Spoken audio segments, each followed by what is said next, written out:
Okay, now that we're recording, I guess the first thing we should answer is why, like, we're making this particular video. I didn't script this ahead of time. I thought it would feel improper if I scripted this ahead of time, even though it was probably a smarter thing to do. But uh, like, Professional people here. I'm not professional in any way, shape, or form. Anyway, um, And my so quips be quips. I think you should calm down just for the tone that this probably has to carry. Anyway, so regarding the situation in question, we're going to be talking about the assassination of Charlie Kirk. Uh, this is going to be a little roundabout because what I'm going to try to communicate will require a heavy dose of context. But I think it needs to be said. Uh, that being said, like, I never really watched Charlie Kirk. Like, I admired him for the effect that he had. It's just he was never in my radar. That being said, I do think that we all owe a great debt to Mr. Kirk. Like, he was doing the work a lot of us could only dream that we could do, to be perfectly honest. He was reaching people at numbers and that are just honestly hard to fathom. It's like it's hard to really explain the impact this man had. Uh, you know, and while I don't really have an emotional connection to the guy per se, I do feel as if I and many other people, even though I didn't really watch his content, still have a debt, to the man for the work he's done. So that would be the reason why I would say that I'm making this is I do think that we need to, as best we can, understand why this happened. Because the only way to really defeat evil is to understand it. That way, that's the only way you can really deconstruct evil is to first understand it, so that you can then dismantle it. And I do think there's a lot of depth that people are just glossing over because the work is extremely difficult at times. So I'm here to try to somewhat make some of this easier to digest. Uh, with that, okay, and with that, I guess we should start with the event per se. Um, let's see, what do I have on my notes here? Uh, let's see. So part of the issue is that we have been seeing an increase of violence that, even if not directly perpetrated by the left, is at least implicitly permitted by the left. Think, for I would like example, to jump in. I would like to jump in for a quick second to state that I'm not seeing anything on your screen. I'm only seeing what's inside the stream. So, if you start anything, it's going to be a huge delay for me. oh yeah, that's fine. So I have my Twitter up because I cannot remember for the life of me her name. Uh, so it's not just going to be the death of Charlie Kirk that we're talking about, but this is also connected to. This is also going to tie into the murder of Irina Zarutska. There's no way I would have remembered that name. It's way too Slavic for me. Uh, the attempted assassination of Donald Trump and just the madness that's been going on in the culture. And part of the reason that this is going to require such context is that ultimately this is religious in nature. Like, these people that are causing these problems, they are not atheists. I mean, they may say they are, they may think they are, but when you actually get into the weeds and look at what they believe, it becomes very apparent that these people are not atheists. Now, if you want a more in depth look at a lot of this stuff, I would suggest the video that we're currently on right now by James Lindsay, The Negation of the Real. This is the video when I first saw it, because I already knew a lot about, like, for example, occult text and modern ideological texts. This is the thing that actually made me realize how things are connected. Uh, it's not conspiratorial, it's actually worse. So, and this is part of the thing is that I think needs to be talked about. Trying to dive into this is going to make you feel like you're going crazy, just because it seems unreal at times, and it's so easy to fall into the conspiracy theory trap. Now, there are real conspiracies. I'm not going to deny that there aren't real conspiracies. But a lot of what's going on are also what are called standalone complexes. And to be perfectly honest, a lot of it is just a bunch of people with similar goals working together. Again, what is that one phrase? There's no conspiracy needed when mutual interests are at play. It is more complicated than just simply evil people are conspiring to do evil things. There are also evil people acting on their own, and then these evil people, when they get together, or when they're separate from each other, they have similar goals, and so they all work together, whether they're conscious about it or not. So let's get into the root of this. We're gonna have to do a Mugen style in the beginning because this is kind of important for understanding this.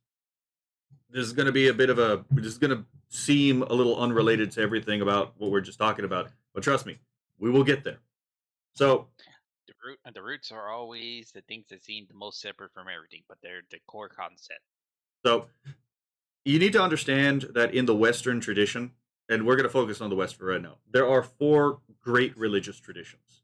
We talked about this last time we were doing a stream, but my audio was so garbled you couldn't hear a damn thing. But it's important that we frame this here.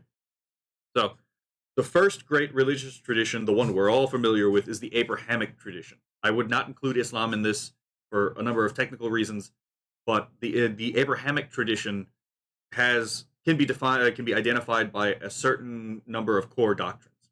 So the first doctrine is that there is only one God, and that God is subsistent existence. He is that being which exists necessarily, and from which all other being is merely participatory. With the Abrahamic religions do believe in a spiritual world, angels. Demons are just fallen angels, but those spirits are not the spirits of anything else. They are their own spirit. So the like angel Michael, he is a spirit. He is the angel of things, but he's not the spirit of those things. He is merely his own spirit, an intellect, a pure intellect, which has knowledge and thoughts about things. This is different from the pagan religions, in that, or the second great religious tradition of the West. The pagan traditions believe that everything has a god. And the way that you make sense of this is that they do not mean the same thing when they say God. When they say something has a god, they mean it has a spirit or a soul. This is why you can worship your ancestors in pagan religions, is because the gods are simply spirits. This is why you can, for example, worship trees, because spirits and gods are not essentially different. They are the same species. They are just called different things based on their cultural importance, kind of like kami and Shinto. And the spirit of a thing in the pagan traditions is the thing that makes it what it is. So when you worship the spirit of Mount Fuji, for example, I know this is Japanese, but it's a living pagan tradition, so I'm going to use it as an example. You are worshiping. You can say you're actually worshiping the mountain as well as the god, because the spirit of the thing is the thing that makes it what it is. Okay, so the god of a thing is a spirit that either has power over that particular thing, or is that thing in and of itself. When we talk about in Greek mythology personifications, like for example, Oranos is the personification of the sky, and Gaia is the personification of the earth, and Oceanus is the personification of the sea. Yes, they are literally the earth, the sky, and the sea, but they are also the spirit that makes those things what they are. They're not explicable. They're not extricable from each other. The gods live in the world, not apart from the world. And finally, you have there's more technical differences, but the understanding of divinity is the part that's really important. And then you have the atheistic traditions. Not atheistic, but the naturalist tradition. That's a better example. That's a better word. The naturalist traditions do not believe in divinity at all. They do not believe in spirits. They do not believe in what we would call God or angels. They do not believe in a human soul. They believe that there is an underlying logic by which all things which are material in nature, and by material I just mean like spatially extended. I'm using the Cartesian use of the word, uh, but everything is basically matter and void. But the fourth tradition is something most people have never heard of, and this is the most important one for our talk because this will lead to where we're going. It's the Gnostic tradition. There are different branches of this tradition. You have the Gnostic, you have the Hermetic, and the Kabbalistic are the three most important in Western history of the sub branches. But when we're saying, like, when I'm talking big G Gnosticism, I'm using the Vogelin definition. Now, most people will know about this from James Lindsay's work, but I actually think James Lindsay does Vogelin a bit of a disservice because while he extends a lot of Vogelin's research into the modern era, he does so by divorcing it from the metaphysics required to fully understand what's going on. So the Gnostic tradition can be understood by or identified by three key doctrines. The first one is self-victimization. It is the belief that the locus of control of your life does not exist within you, it exists without you. And that you have been flung into your life by causal powers that are either malevolent or actively indifferent to your well-being. The second doctrine is idealism or dualism, whichever one you would want. So this is the belief that reality as perceived by your senses is actually not real. That instead there is a higher reality which is pure abstraction. It is known by your mind, but cannot necessarily be known by your senses. So it's distinct from the sensible world. And this is where it ties into the third doctrine, which is soteriological, or it's about how we are saved. We are saved from the lie through this saving doctrine. Now, historically speaking, Gnostic ideas have not usually stood in their own framing. They usually have existed by subverting and co-opting. Think of like a virus. Subverting and co-opting the machinery of other worldviews. So, for example, the Orphic religion during the era of the Greek pagans. In Hinduism, you have, for example, Dvaitins, who are very similar to the Abrahamic religions. They believe in one God, completely distinct from the world, creator of everything, contingent and not contingent, which is not God. But that itself is distinct from the other Hindu tradition of Advaita, which teaches that God and man are one in the same. That in reality, distinction of your sense perception is a lie, and that there is only oneness. Tattvam asi, or actually, it's atatvam asi. So anyway, how does this fit together? Well, over time, as the major religion changes, the Gnostic religion will change its appearance, almost like aggressive mimicry. It's like the religious version of aggressive mimicry, where something will disguise itself as something good to its prey, so that its prey can move into its line of sight and be caught. So when Christianity takes off, the Catholic Church, you have all these breakaway religions that teach these three doctrines and other doctrines, but those are the three main ones. And they claim to be the one true Catholic Church, but they are not. You have things like the Manichaean religion, the Valentinian religion. You have things like the Cathars or the Albigensians. Those last two are the same. The Sethians, the Ophists, and they all teach the same thing: that the reality of your sense perception is a lie, and that you have to escape the lie. This is the original version of Gnosticism: is that your goal in salvation is to leave the material world, to return to the pleroma, which is the world of the spirit before matter. Because the world of your sense perception, the material world, is one that was made not to your benefit. You are not meant to be in this world. Um, and because of this, historically speaking, Gnostics have denigrated the God of Christianity because the God of Christianity is the God of being. He is the God of creation. And if being, like the world of your sense perception, if reality is hateful to you, then the God who makes that reality is hateful to you. So there is a natural antipathy between the Abrahamic religions and the Gnosticism, especially. When Protestantism takes off, you do see strains of Gnostic subversion within these Protestant strains, but Protestantism itself is not Gnostic. But you do see, especially in modern evangelicalism, uh, subversions, Gnostic subversions of the Protestant faiths.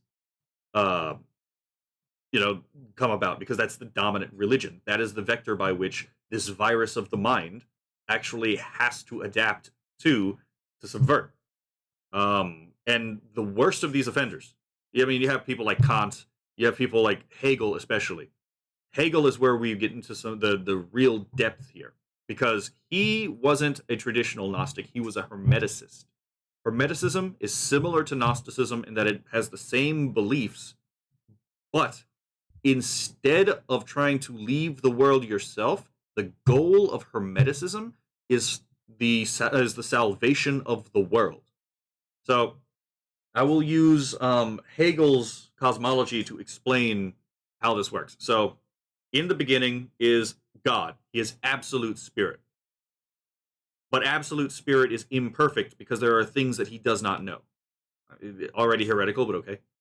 People like to pretend he's a Lutheran. He's not. He's a Hermeticist. So God, in order for more perfect knowledge, has to understand himself from the other. And so the way he does this is he breaks himself apart into these shards of the divine. That's what we are. We are sparks of the divine. And now history is an ongoing process whereby God is thinking about himself. And he must come to the realization that he is God. So man must come to the remembrance that he is God.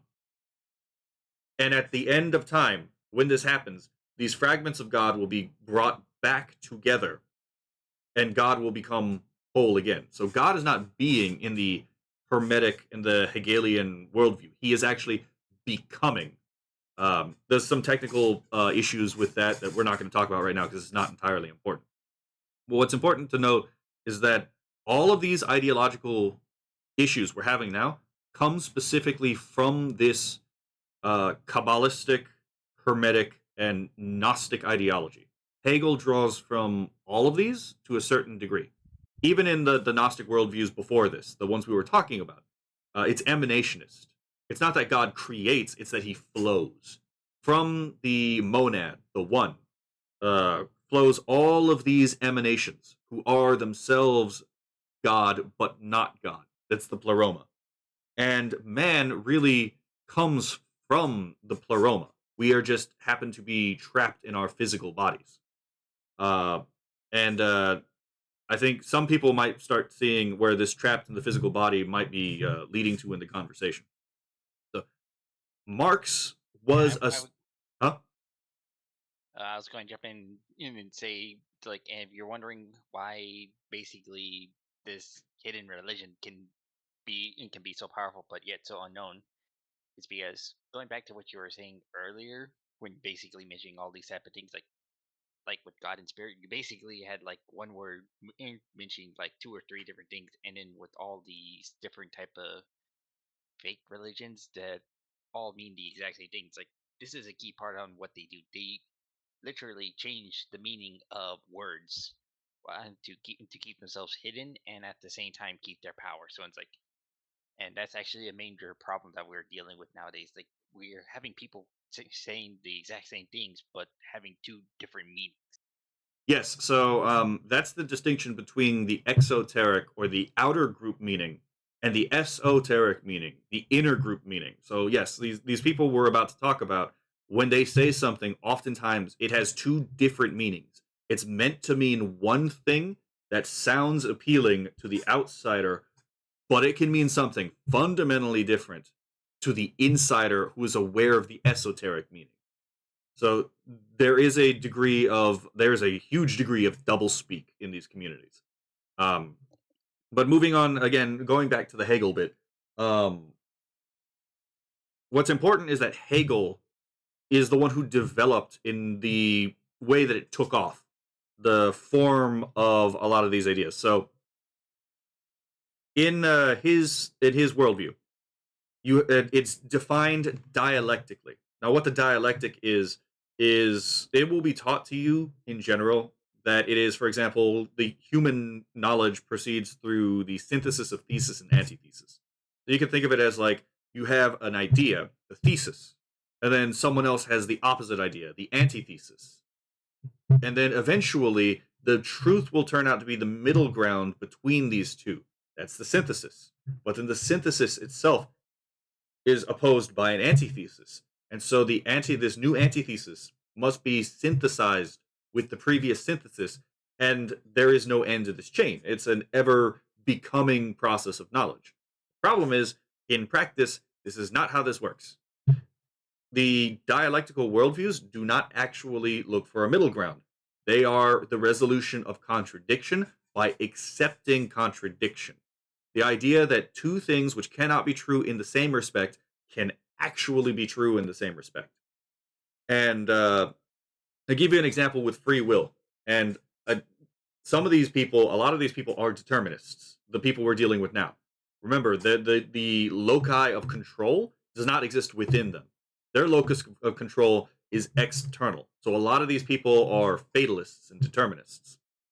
Um, if your thesis is that I am free and therefore am responsible for my actions, the antithesis is, well, you are not actually free. You are bound and chained unawares by causal powers that have fully determined from time immemorial what you will do throughout the entirety of your life. So that's libertarianism versus determinism. The synthesis would be coherentism, which is to say that you are actually free, and yet you are also chained in this exact same way as determinism. Now, when you say it like that, it becomes really obvious how this is a stupid conclusion. But that's an example of the dialectic. Is you are attempting to say two diametrically opposed ideas are concurrently true in the same respect at the same time. The reason they do this is because this fundamentally breaks your ability to reason. One of the first things you learn when you're taking a logic course or a philosophy course is the law of non contradiction. That two things cannot be true in the same respect at the same time. It's such an obvious truth that most people actually know this even without being taught about it. So that's the whole point of the dialectic, is that through this resolution, quote unquote, of contradiction, you can break the ability of men to reason. And when you can break their ability to reason, you can make them believe unreasonable things. So that's one of the things. And this is where, for example, we're going to move from Hegel to Marx. God, I wish I could have punched Hegel in the face. Anyway, Marx is himself a left Hegelian. He was actually a student of Hegel. And when Hegel died, there were two camps of Hegelians. There were the right Hegelians and the left Hegelians. Now, Hegel believed that the state was the agent of God in the world. And so that the will of God would be enacted upon all the world through the propagation of the perfect state. So all men were to be, if you will, indoctrinated into the same belief system, and all men would be therefore governed essentially by one state, which is the agent of God in the world. And this is how the Hermetic process would come from turning lead into gold, if you will, on a spiritual sense. And the right Hegelians believed that, yeah, all contradictions have been resolved.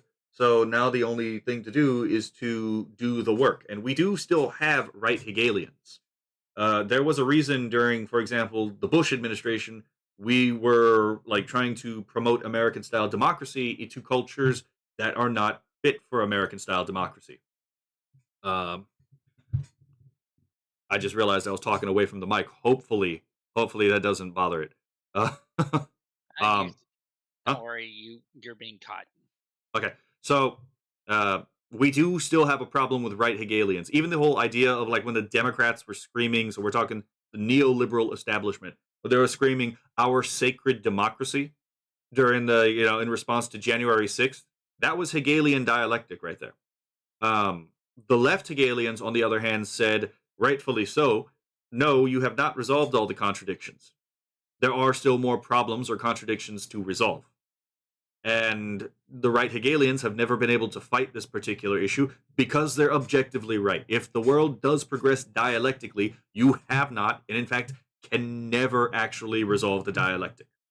It must always move forward. And considering that Hegel, and therefore his student Marx, believe that history uses and then discards people, that's not a very good thing for you if you live in time. um, so this is where a lot of the really chaotic shit in modern history really takes off. Like you still have this dialectic issue in the Enlightenment. I mean, we're going back in time again, but like in the Enlightenment, there were two different branches of Enlightenment philosophy. There was a dialectical Enlightenment philosophy led by people like Kant, but there was also a non-dialectical philosophy, which was actually quite common in the American founding. The Scottish common sense realism. That's actually the key term, realism. The Gnostics are anti-realists. They believe the world of your sense perception is fake and therefore must be abandoned for the truth. But most of our founders were people who adhered to things like Scottish common sense realism, was the idea that the reality you perceive with your senses is actually real. And that you don't need to justify that, it's real from your sense perception. It's common sense. There are realist philosophies like Thomism and Objectivism that we still have recourse to. One of them is Catholic, the other one is, atheistic. But these realist worldviews are never really subject to this issue because they don't see the world as inherently evil. They actually think the world is inherently good, or at least being is inherently good. So this okay, so we talked about the anti-realism thing. If you think the world as perceived by your sense perception, or as Marx did, because all he did was he inverted the metaphysics. You see, Hegel was an idealist. The primacy of consciousness comes before being. Marx allegedly just turns this on his head. He doesn't actually turn it on his head because dialectical materialism is still dialectical, which the dialectic is a mental process. So all he did is make a metaphysical circle, not actually a foundation. So he's literally circle reasoning. But with Marx, all he did is he tried to dialectically invert it to put matter and mind as a form of circular reasoning. Mind, in a sense, creates matter, and matter creates mind. There's no actual foundation. And one of the things that you'll notice if you actually research a lot of modern ideas is that all you have to do to reconstruct a lot of modern ideas is just change a few words from Marxism, and then you will get almost the entire substrate of the other worldview. I'll give you an example. So, and this alone should prove that the whole left and right understanding that these people have is complete horseshit. If the left is Marxism, let's see if we can reconstruct the right from the worldview of the Marxists. Now, they say that the ultra far right are Nazis. Let's actually look at the Nazis. All we have to do to reinvent Nazism is take two words in the communist lingo and switch them out with each other. So this is where class conflict theory comes in. The whole theory of class conflict actually does have Gnostic origins. So the Gnostics believed that there were three classes of people. Really two, but there were three classes of people. There were the spiritual, those people who weren't living in the world but knew the truth behind the sensible reality. They were the pneumatics. Then there were the people who lived in the world. Those were, the people who had no sense of spirituality. They could not leave the world because to them, all that their senses perceived was real. These are the hylics. And then you had those who lived in between, people who had a sense of the spiritual, but also lived in the material. These were the psychics. It's really interesting that these words refer. Pneumatics draws from the word pneuma, breath, spirit. Psychic draws from the word psyche, which refers to the mind. And then hylix draws from the word hylos, matter. So we have this exact same thing in class conflict ideologies as well. You have this one group that has access to this critical consciousness, this special knowledge that isn't subject to empirical review. It is known a priori and cannot be questioned in any authentic manner from their perspective. Uh, and if you were to, for example, change pneumatic with, proletariat, and then Heilig with bourgeoisie, you have this exact issue. You have most of you have the way you understand how we moved from a like the old Gnostic conception of people to the Marxist conception. And part of the through line here is that the Gnostics really believed in two different species of human being. And that might sound like a radical statement, but the reason I say this is because when you think about what I just told you, the pneumatics and the pneumatics and the hylics can't really talk to each other. They don't think the same way. In fact, they can't think the same way. They have two fundamentally different cognitive architectures. So there's no real reason to talk between each other because the hylic literally cannot understand the pneumatic. And this is what you have in Marxist anthropology is you have this polylogism, literally multiple logic system. It refers to the logic of the cognitive architecture. Now, in this particular way, and again, since you can't talk to each other, the only way to resolve differences is to fight, because as Charlie Kirk pointed out, when the dialogue stops, that's when the violence begins. That's the point. Marx wanted the violence. And so the way to justify that is to say that it is impossible for the bourgeoisie to reason alongside or with the proletariat. And this is actually why people get so mad at the petty bourgeoisie. So these are the people who would fill the role of the psychics. They should be proletariats because they can be a member of the proletariat, but they side with the bourgeoisie. So they live in between these two irreconcilable worlds. This underlying class conflict ideology is key to understanding modern ideas because all you have to do is switch out bourgeoisie with again to go back to the whole reconstructing Nazism from Marxism. If I switch out bourgeoisie with Jew and then proletariat with Aryan, almost all Nazi thought follows naturally from this switch out. And that's because, to be perfectly honest, Hitler was actually a Marxist at one point. And while Hitler didn't invent Nazism, that was actually Rudolf Jung. Rudolf Jung drew a lot of his ideas from Marxism. He just switched up what the main conflict in nature was, in human nature. And you see this all the time. If you want to reconstruct radical feminism, all you have to do is switch out bourgeoisie with male, and then switch out proletariat with female, and you have the patriarchy. You want to do critical race theory? Again, switch out from an American perspective. You switch out proletariat with people of color, and then you switch out bourgeoisie with white, and then all of a sudden you have the structure of whiteness. Just already pre-made right there, right? With queer theory, if you want to invent queer theory, all you have to do is switch out bourgeoisie with heteronormative. The hetero part is a misdirection. It's not actually about the hetero. The normative is the important part there. It's called queer theory not because it's about the gays. It's called queer theory because it's about normativity. And then again, you switch out proletariat with queer, which just means abnormal. And you have most of queer theory already pre-established in that one switch up. That is by design.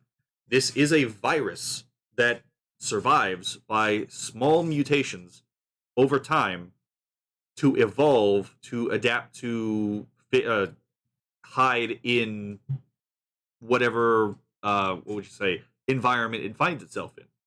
It is a literal virus of the mind.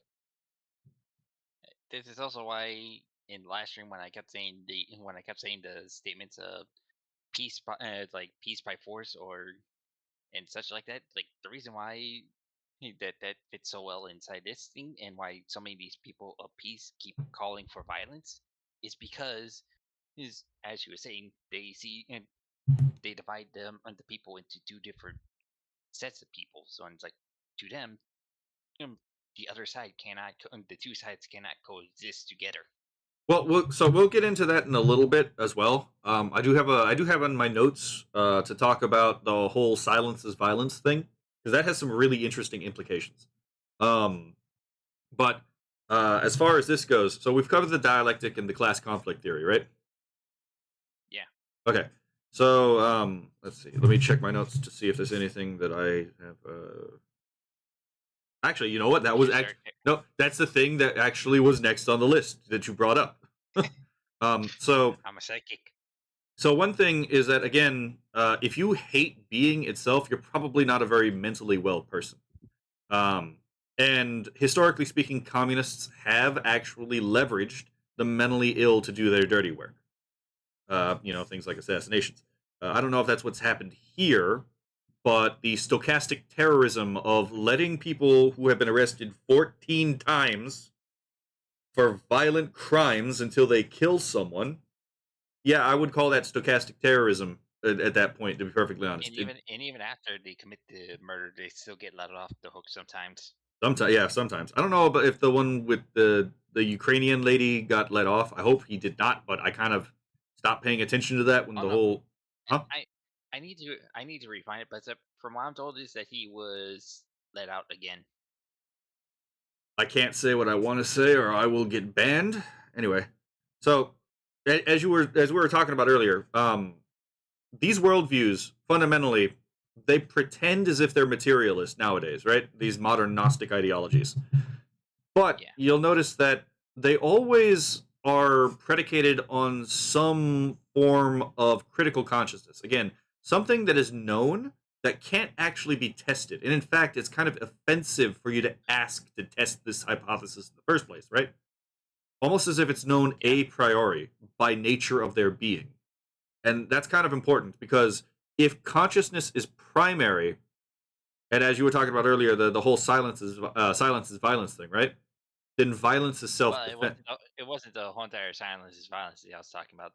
That's something you brought. What I was basically talking about is like the whole entire reason why they advocate for well they quote unquote advocate for peace, but every single action and decision they state is all about bringing violence to the opposing side is because to them their side and the opposing side cannot coexist.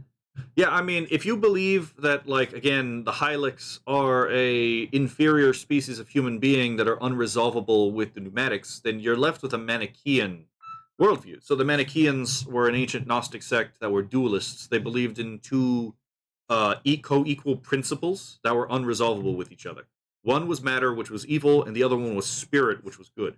Augustine, Saint Augustine, was at one point a Manichaean, and he was actually key to defeating the Manichaeans because when he converted over from Catholicism, he was the one who argued most effectively against the Manichaeans.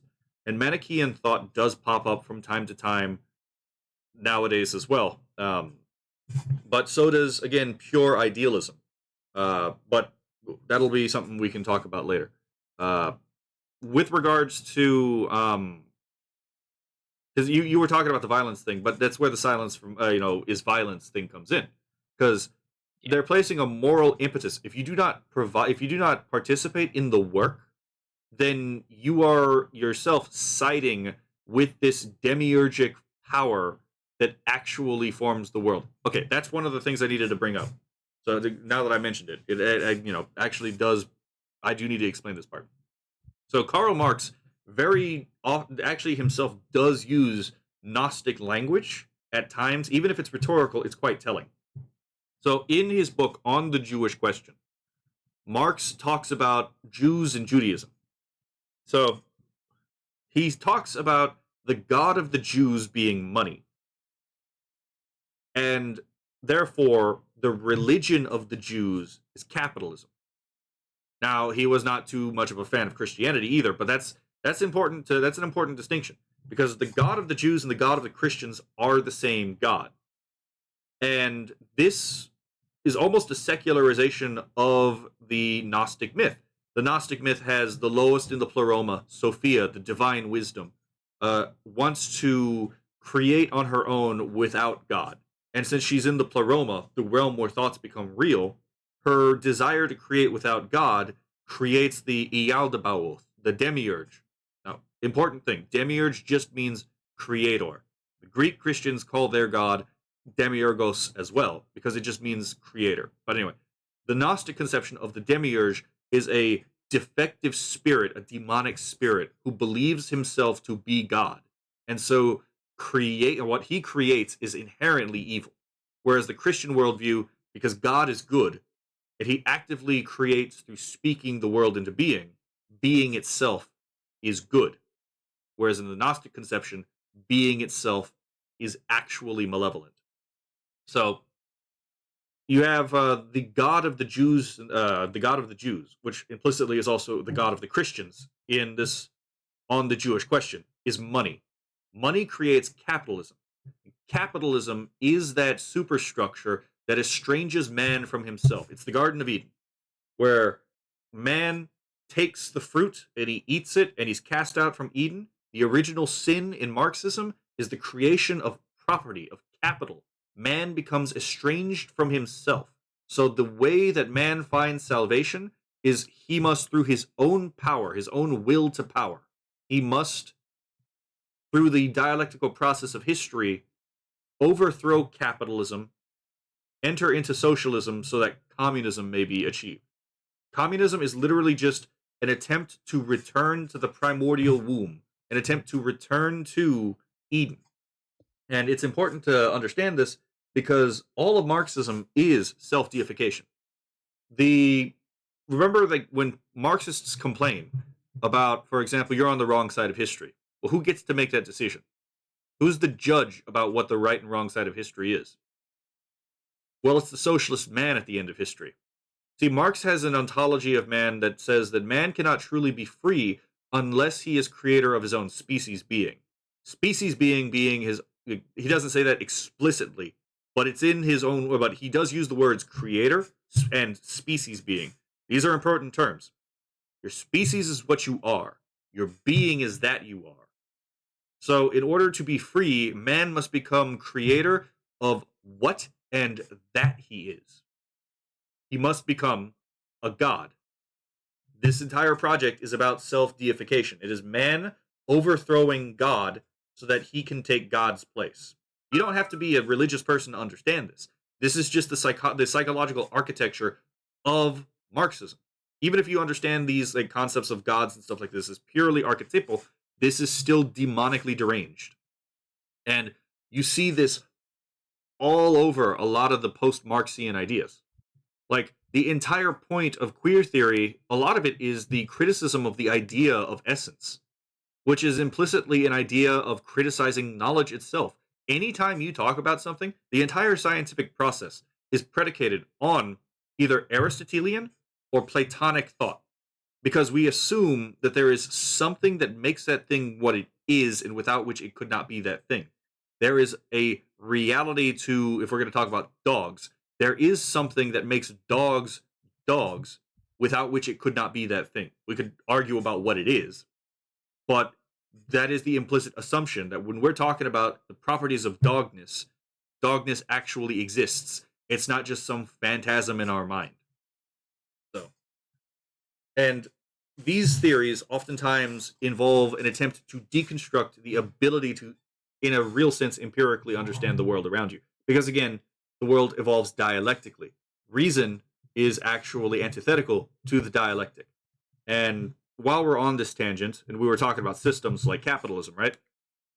I see in my notes that I have the thing about, again, how these systems are fundamentally Gnostic by like their structure. So remember what I said earlier about how pagan gods are literally the thing in and of themselves, right? Like, Yes. the spirit of the mountain is the mountain. Yes. So here's the thing. what is the material framework of capitalism? Can you point to capitalism? Capitalism doesn't really exist in any sense that like a rock or a human being does. There's no individual instantiation of capitalism in the material world. And the reason why is because it's not a material thing, it's a spiritual thing. Now, all Marxism did is it turned Gnosticism from a spiritual ideology to a social ideology. The soul gets dragged from heaven and down into the social sphere. And all of these class conflict ideologies, these systems, they function like archons, like god, like these Gnostic demons in the like form of the gods. So, like a god, they are the thing itself, but like archons, they are the evil things that are immaterial. They do not actually exist in space. They have no material presence. They are causally potent in the world, and they are moral entities, specifically immoral entities, apparently. But this does not sound like the description of of a physical system. This sounds like the description of a metaphysical entity, doesn't it? Yeah. Yeah, that's because this is all it is. It is just the secularization of this archonic thought. These are archons. Capitalism, what is it? Patriarchy, heteronormativity, this critical race theories, whiteness.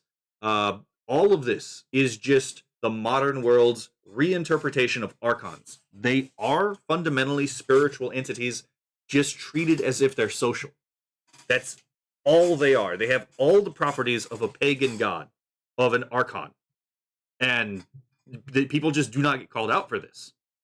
Again, it's like it would be one thing if we were just describing behaviors. Like in nature, when we talk about like the speed of light, right? Or when we talk about physical laws, we understand that physical laws don't actually exist. They are just descriptions of how things behave, right? I don't have to point into some kind of like Platonic space and say, ah, yes, that right there is the speed of light itself. No, I understand that the speed of light is defined by how light itself behaves. It's not a thing in itself, it's a description of how things behave. But capitalism, patriarchy, whiteness, and all these other uh, nonsensical entities, they are described as if they actually exist. How can you tear down a description of reality? When you're talking about like tearing down capitalism or like overthrowing the patriarchy, you're speaking as if this is a real entity existing independently of description. Like, am I wrong or does that make sense? Yeah, you basically have it. So that particular systemic thing, that part needs to be drilled into people's heads.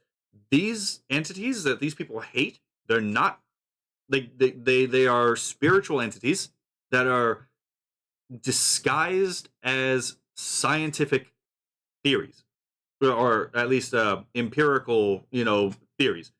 These are not science. This is pseudoscience. This is ridiculous. And the way that these people, again, with the dialectic, there's a way that the spellcraft works.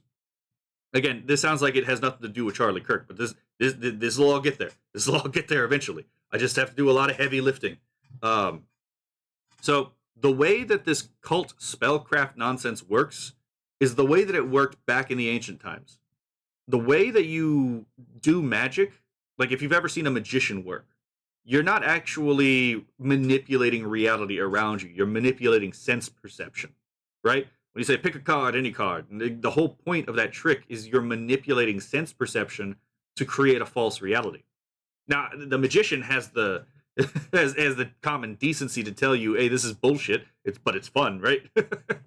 Like Yeah. the wizard, the cult leader, does not have that particular decency, but he's doing the same thing. He's manipulating your sense perception, and he's doing it in an actually fairly sophisticated and clever way.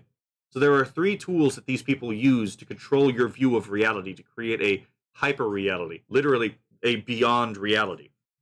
And these tools are sophistry. So this is bad philosophy. These people will use logical fallacies, they will use misinformation to like make their point seem more believable. They use rhetoric. This is the manipulation of language itself and the qualities of that language. And then you have con man epistemology or con epistemology, the pure confidence that you are right, that then can help convince others that, hey, this guy must know what he's talking about. These are the tools that these people use to create Marxism, feminism, the dialectical inversion of feminism. They use sophistry, rhetoric, and con epistemology to create a hyper reality. The very thing they accuse everyone else of doing, of making a false reality to estrange man from himself, they are doing. That's what these people are doing. It is shadow projection, just like it's always been shadow projection. And one of the, I guess, one of the most, I guess, one of the things we could also like point out is like the tribalism on the left. Like, oftentimes, especially on the right tends to be, well, the right, quote unquote, right, tends to be more individualistic. We treat people as if they're individuals, oftentimes, right? Very much so. Well, remember that like these Marxist and feminist and like all of these ideologies, they come from an emanationist like core. They don't really see you as individuals. They see you as individual instantiations of a class. Again, it's not individual consciousness. You have class consciousness. You are just an extension of a higher form that is either good or bad. So you as a person don't actually matter in this moral calculation. This is why they don't give a shit if they kill you and you happen to be a good father. You are on the wrong side, even if you were on all other like, you know, for in all other like evaluations a good man, because you are a individual instantiation of something they despise. You as a person don't matter. You are either on the right side or the wrong side of history. History will use and discard you. There's no real individuality in you. And And this is also why why with their high mind mentality that if you take one step out of the line, like if you agree with them on like 99% of stuff, but there's like one key detail that you don't agree with, you become their enemy. yeah, because the dialectic has to evolve. If you evolve backwards from the dialectic, you're not progressing the dialectic. And since the dialectic is what moves history to its end, and by end I mean telos or its function, you know, its goal, you are actively in their way. And since the end of history isn't really achievable until everyone, again, like in Hegel, until everyone believes the sacred lie, your disbelief of the sacred lie, especially in a protected in a special class, burns them. Or if you apostatize, it burns these people to no end. And one of the funny thing, this is actually kind of related to one of the things Charlie Kirk said that I don't think people have really caught on. And it's only because I'm a bit of a language nerd that I even know this, but I think he was spot on about the empathy thing. When he talked about empathy being like a quote unquote fake new age term that, you know, has overturned compassion and sympathy, he's not actually wrong about that, even though that was a misquotation of what he said. It's not actually what he said. But even that wrong statement is actually right. If you look historically from like, to the etymology of the word empathy and sympathy, empathy has always been associated with negative connotations until recently in English. Sympathy was always associated with good connotations because empathy and sympathy. It would you the I remember talking to you the other day about this. Like, let's say I've been like shot in the stomach, right? I'm like, oh god, I'm bleeding out. It's like I couldn't give a shit. Probably a bad choice of analogy for where we're going to be talking about later. But Well, no, I know. I mean, I think it's actually spot on because it actually helps to prove my point. I don't give a shit if I'm bleeding out on the ground and I'm dying. I don't give a shit if you empathize with me. I want you to save my life. I want you to have sympathy on me. Like, sympathy does not require you to journey down into hell with me, but it is that thing that's going to help you be motivated to pull me out of hell if you can. Empathy, on the other hand, is about in a sense, becoming one with another person through simulation of experience. Empathy is predicated on understanding, on knowledge, on gnosis. Sympathy and compassion do not require you to actually know or understand anything. They require the benevolence of your heart and mind. You can have charity for someone you know nothing about. You can have compassion and sympathy for someone you know nothing about. A psychopath like David Wood can have sympathy and empathy. Even if, he can have sympathy and compassion, even if he has no empathy. That alone should show that empathy is actually overrated. So Kirk is right. He is actually completely fucking right about that. In fact, actually, modern Greek, the word empatheia means malice. It means malevolence. And I find it actually rather interesting that like the word we use in English to replace sympathy with actually means malice, ill will, from the language we pulled it from. Like in the Bible, when the philosophers in Greek talk about compassion, they don't use the word empatheia. They use the word sympatheia. That should speak fucking volumes, to be perfectly honest.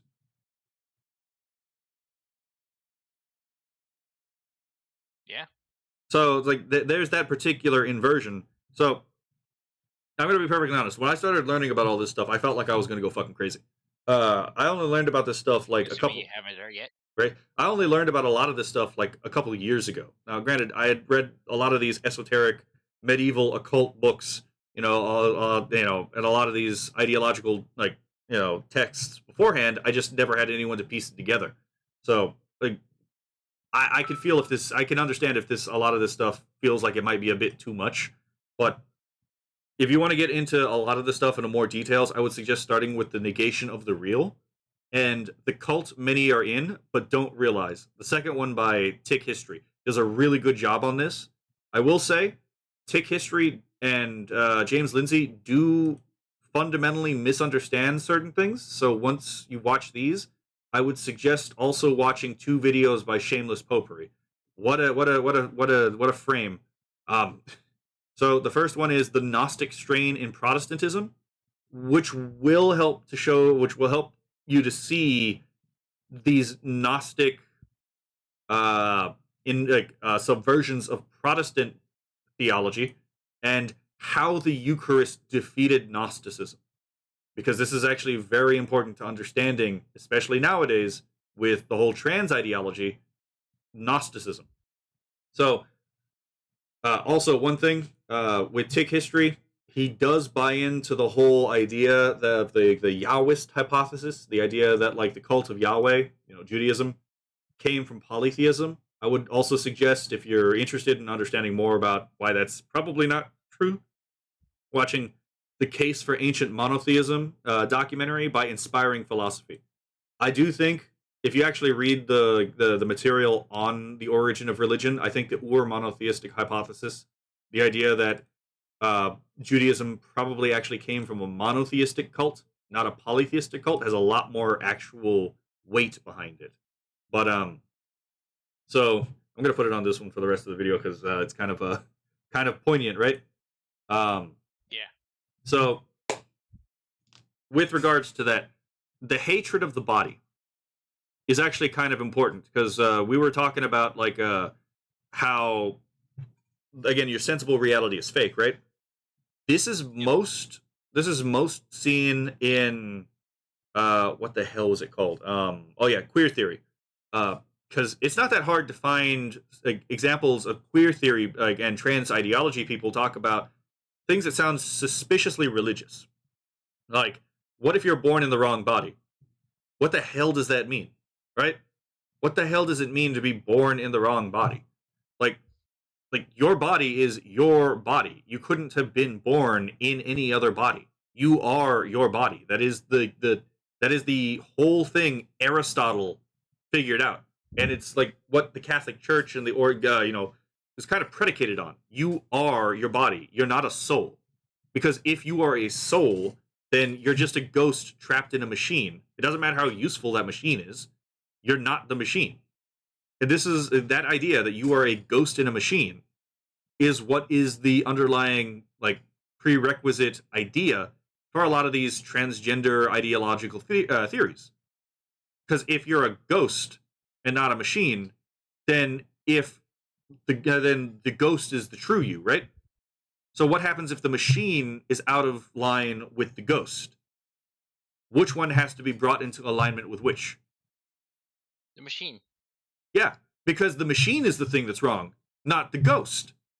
And then right there, you have the justification for sex reassignment surgeries. Because, again, since the ghost is the true and the machine is just a useful tool, there's no real harm in changing the machine, even if you break the machine. And in fact, again, if you're just a ghost and you're not actually the machine, and remember, silence is violence, then who cares if the body is destroyed when you kill your enemy? Because it's just a machine. Consciousness takes primacy over the body. So mental harm is more important and more severe than physical harm. You see how that might tie into recent events with the assassination culture recently? Yeah. That's also why they. That's also why many of these places that give into these type of ideals have harsher punishment for calling a spade, but at the same time will just brush under the rug if you basically break someone's bone, Yeah. or in this case, shoot them in the neck.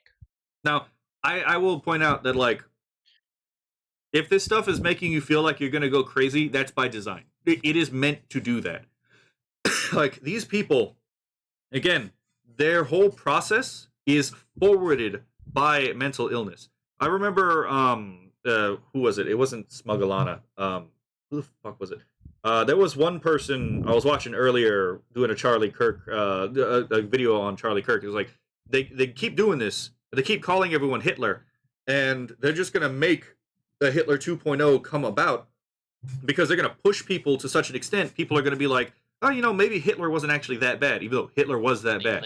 Like that was. Thank you. Oh my god, I was like, which one of the anime girls was it that I was watching? But yeah, but here's the It's thing. also technically Chibi Doki, no, not Chibi Doki, Chibi Reviews, but yeah, Leaflet's the one who basically is been coining that term for quite a But while now. But yeah, but here's the thing. That is the point. Remember, all of this, these worldviews are eschatological. They're apocalyptic. They're revolutionary. They want to bring about the end of history. It's a great struggle to them that has to be resolved. But they have no hero narrative to actually go on. There is no great villain to fight. So what do? You make your villains, right?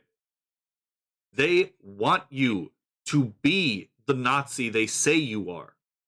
Because if you become that Nazi that they say you are, they can spin it to their advantage, just like they did the last time when there was actual Nazis. Remember, the Marxists are worse than the Nazis. The Nazis were evil, but the Marxists are worse than the Nazis. And what happened when when World War II ended?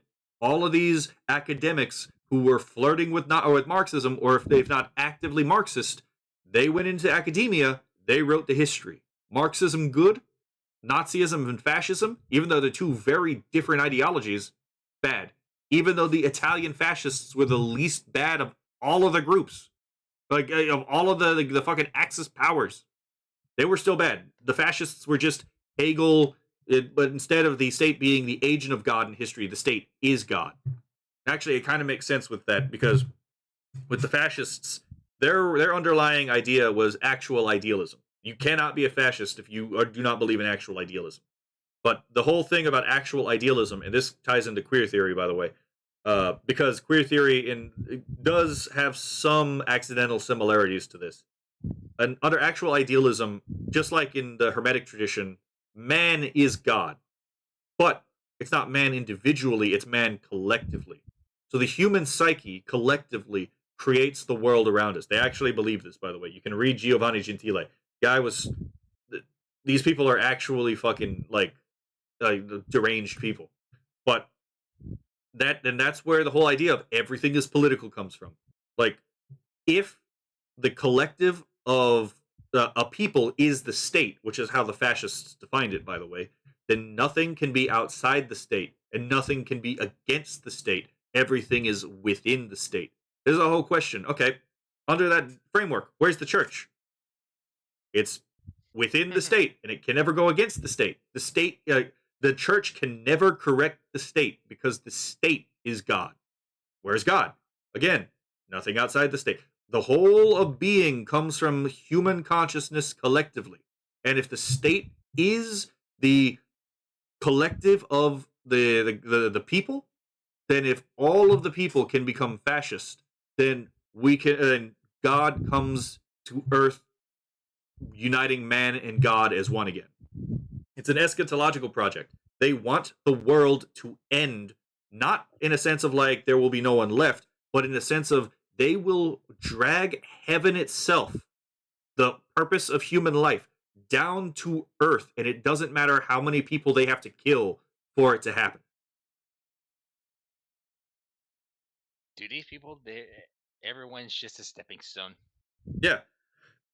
I mean, with the whole trans ideology, again, why was everyone complaining? Oh, you're erasing my existence by not acknowledging, or you're denying my existence. What the fuck does it matter? What the fuck does it matter if I deny? First of all, if I deny your existence, I didn't know you existed 2 seconds ago, right? But if you You're not believe, going to exist me in 2 seconds later. right? But if you believe that human beings, that consciousness is primary and the sensible reality is secondary, then yes, reality is intrasubjectively, not it's intersubjectively generated. It's not pre-existent. We all together create the world around us by consciously perceiving it. So if everyone can agree with it, then it becomes true.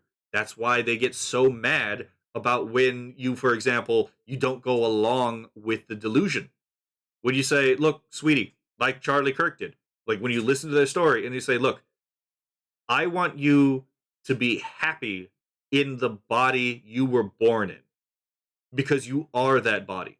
You know, that was I saw that video on Twitter earlier and I was like, that is one of the most wholesome ways because I can't paraphrase, I can't quote it directly right now. That was one of the most wholesome ways he could have possibly handled that situation. Absolute sweetheart. And yeah, it is her worldview is entirely predicated on that idea that together we create reality through observation, through knowing. And so if you know differently than they do, then you are actively interfering with their ability to bring into reality what they believe to be the purpose of their life, or the purpose of human like action in time. So, um, let's see, the tribalism material. So we covered a lot of this. We covered the standalone complexes. Oh yeah, and the whole concept of the dialect. You should really have a pen to cross out the stuff on the list. Right. Well, I'm looking at my phone actually. But that being said, so one of the things I also have listed on here is, again, this is meant to drive you crazy, but this is where again we actually have a solution for this. How do you defeat this? How do you defeat this Gnostic brainworm? Well, there's a reason they killed Charlie Kirk. They could have killed so many other people, but they chose. But he was the one who was killed because his method fucking worked. He was actually winning hearts and minds, souls, the thing that they want. Like to abandon his process is to disgrace his name because it worked. That's why they killed him in the first place. We got to keep doing this. We got to keep pointing this shit out. Like we got to keep trying to be reasonable. The talking is fucking necessary. Like Trent Horn was actually, Trent Horn. I agree with Trent Horn and Eric July on this, for different reasons. One, Eric July is completely right that you cannot live next to people or with people who actively want you dead. So yes, Hoppian style physical removal is necessary. Like we have to be able to get these people out of our communities. So he is entirely right. Like I'm a libertarian and I completely agree with that. You cannot live with people who are so fundamentally distinct from you that they want you dead. Hoppian physical removal is absolutely necessary. But Trent is also right in that the people you think are impossible to reach are often not actually impossible to reach. And Charlie Kirk proved that multiple times, actually, through his work. And so I think we have to do both. I do think we have to gatekeep our communities. We have to do the Hoppian physical removal for people who are fundamentally incompatible with our communities. They can form their own communities and do whatever the hell they want over there, but we need to be able to gatekeep and defend our own communities. Um, and I do think that even as we're doing that, we still need an outreach program to save these poor souls from this Gnostic hell that they're going to be put in. Because Gnosticism does not make you happy; it makes you miserable by design. Because you should not want to be in this world. That's the whole point. It motivates you And by immiserating you. the two process may seem counterproductive, like you're building a gate community around your base, but at the same time leaving an open door. But at the same time, it's not really all that counterproductive because you're protecting what you can, but you're giving a chance for those who can change, reform to enter. Okay, so this actually brings up a good point. So being open does not mean being foolish. Like, recognizing that there are limitations to what you can do and can know is definitely important. And one of the things that we need to keep in mind is that if you're going to let snakes into your movement and community, you're an idiot. This is actually why David Wood almost immediately called out Candace Owens when she started posting about some of the Kirk incident, was because he knows where she's going to take this, and he knows where this is going to make them all look bad. He knows that she is a snake in the grass, and he is absolutely fucking right for calling her out about it. Now, could he have done it in a different way? Probably, but the dude is an actual psychopath. He does not have empathy. He sympathizes with like what happened to Charlie Kirk, which is good and better than empathy, but he doesn't read the room the same way. So, yeah, fair enough. I'll give him a lot of grace on that. He could have probably handled it better, but he is absolutely right to call the snake out on it. And yeah, what's that whole story? The frog gives the scorpion a ride across the river, and the scorpion stings him halfway. The frog's like, "Why would you do that?" And the scorpion tells him, "You knew my nature was that of a scorpion, and you expected not to get stung." Yeah, you have to be careful for snakes in the grass. You have to be careful to actually be discerning when you let people who are convert, who say they're going to convert into your communities. Because I hate to tell you this, but the whole point of propaganda is to lie.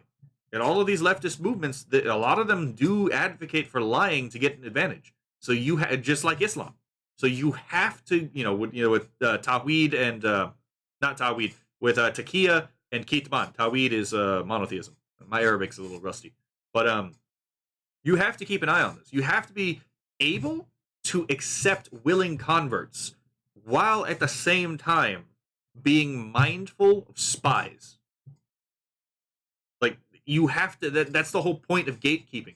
Gatekeeping to keep the spies out, but to let the genuine converts in. That is the whole point of gatekeeping. That's why it's good.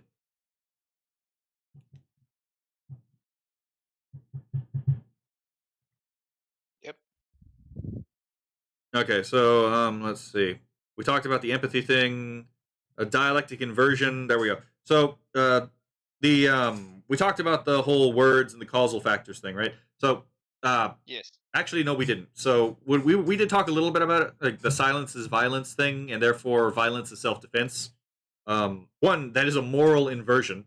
It is a literal inversion of sticks and stones may break my bones, but words will never hurt me.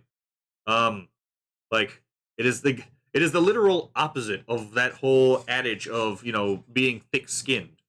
But that's because, again, if you damage someone's like worldview, it threatens them. It brings the threat of apostasy. Can't let that happen because that's psychic damage. So, it does sound a little bit like Islam, eh? But there's another thing about dialectical inversion here, which is the inversion of responsibility. How many of these people on the left, not everyone, Shoe on Head had a lovely response, actually, to the ghouls on her side. But how many of these people immediately blamed him for the attack happening? he, like, as if he was responsible that someone else shot Way him in the neck. more, way more than I would like to say. Yeah, because they're inverting, they're dialectically inverting the moral axis. He's not responsible for, like, the shooter isn't responsible for what he did. Charlie Kirk is responsible for what happened to him. He didn't have to be the bigot that required, like, someone shooting him. He's at fault. It's like, no, it is insane, but it is exactly what they do. They gaslight. They say, oh yeah, that thing that happened to you, it's actually your fault. So yeah, they there's the dialectic inversion of responsibility right there, which goes with the external locus of control. Oh, the shooter isn't actually responsible for his actions. The locus of control doesn't lie with him. It lies with the evil demiurgic power that Charlie Kirk has in being a bigot. So again, They're literally blaming demon possession. right? Oh, I mean, to be fair, if you believe that the external world perceived by your senses is evil and that your abstractions are good, then the god again who creates that evil world is himself not good. He's a demon, which was the whole Gnostic project. And so therefore, the people who worship that god are devil worshippers. Yes, actually, funny enough, this was actually on the list. Yes, these people believe you are ontologically evil. They absolutely actually hate you. And I mean hate as in, like, the classic definition of, like, the opposite of love. Love is willing the best of the other. It's not an emotion. Similarly, hate is not an emotion. It is an act of will. If you will the worst for someone, that's what it means to hate them. So, I don't will that anyone on the left continue with their leftism. My will is that hopefully they fucking leave that demonic, like, religion of theirs and they actually become realists. Any form of realism, be it objectivism or Thomism, is infinitely superior to anti-realism. Like, I would prefer them to, join the religion that I think is probably true, because I think it's best for them. But at the same time, at this point, I'll take fucking even the alternatives because it's like, this is so bad for you. But anyway, let's see. And again, with that dialectical inversion, this is where we need to be careful. So on the right, there are people who are basically saying Charlie Kirk was wrong. The time for peace and conversation is over. The time for action is now. This is not true. Do not play into civil war. The Civil War thing is fucking terrible because it almost never works the way people think it does. Like, the fact that the American Revolution went as well as it did is actually kind of astounding. Revolutions almost never work out very well. So we got lucky there. And in fact, one or the other side usually takes it too far, and the other side is usually the one that takes it too far. Well, I mean, what I was going to say is usually what is fought for is not what you get. But let's see. But with the dialectic inversion thing, remember how I was talking about there is Gnosticism on the right. That doesn't mean there's wokeness on the right. This is where James Lindsay is wrong. There is no woke right. And even he will admit that's just a rhetorical tool he uses. Wokeness is very specifically a Maoist and post-Maoist tool. But horseshoe theory does actually show dialectical inversion. Remember how I pointed out that, like, how does it make sense that left and right are both socialists somehow? You're either economically socialist or a racial socialist. Yeah. I mean, yeah, obviously that's not true. Obviously, you should place the racial socialism and the economic socialism on the same side. I don't care which side it is, but, place it on the same side. But the whole point of this is, again, they want you to become the villain. They want you to become the thing that they say you are. And by pushing you in this way, by them framing the bad guys, like the other bad guys, as if they are your friends, and then pushing you that way, which is exactly what they're doing. They want you to become those things that they have, at this point, at that point, they have rightly vilified those people because they were bad people. But they want you to become that thing. That way, they can take glory in opposing you. They can at least, they have a better argument even in their own head that, it was totally right for them to do all the evil things they did to you because you actually are that evil thing. And that's what horseshoe theory is intended to, is. The more you move to those sides and you become authoritarian, the more you must necessarily have similarities with the opposite authoritarian worldview. And so the two opposites become one. This is the whole point of third positionism. Is it is the movement from synthesis and from thesis, antithesis into synthesis. This is just the preparation for the dialectic working again.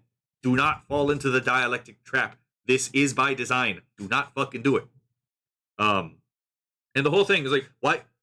This pops up in the notes. Like, how many of these people, these absolute ghouls on the left, how many of them took glee at the fact his daughter saw it? Absolute fucking monsters, to be perfectly honest. Like, there were multiple people saying that they were glad that this happened because they saved her from him. Fucking monsters. But but there is actually a reason they don't feel bad for the kid. In queer theory, it's basically it's basically taught in queer theory. Children aren't actually innocent. That's why they keep trying to sneak all this sexually degenerate teaching. Oh my god, I really need to get more moods for my avatar. They keep trying to sneak all of this sexually degenerate and depraved material for children because they don't believe in childhood innocence. They actually think childhood innocence is itself a snare that the children would be better if they were freed from, which is, again, obviously horrendous. But this is also why they don't really care that his daughter saw it. The children aren't actually innocent.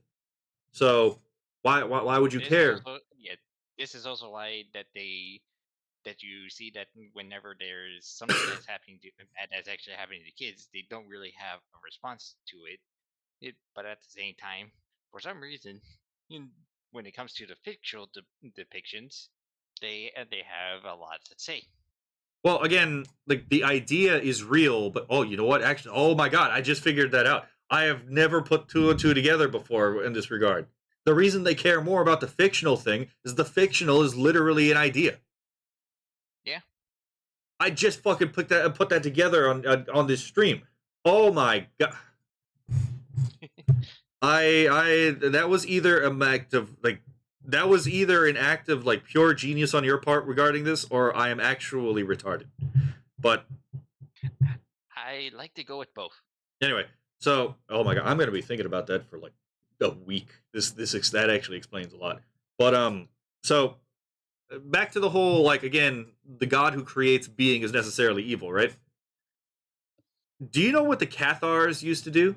Like, the Cathars allegedly believed in the sacraments, things like confession and like baptism and all that stuff.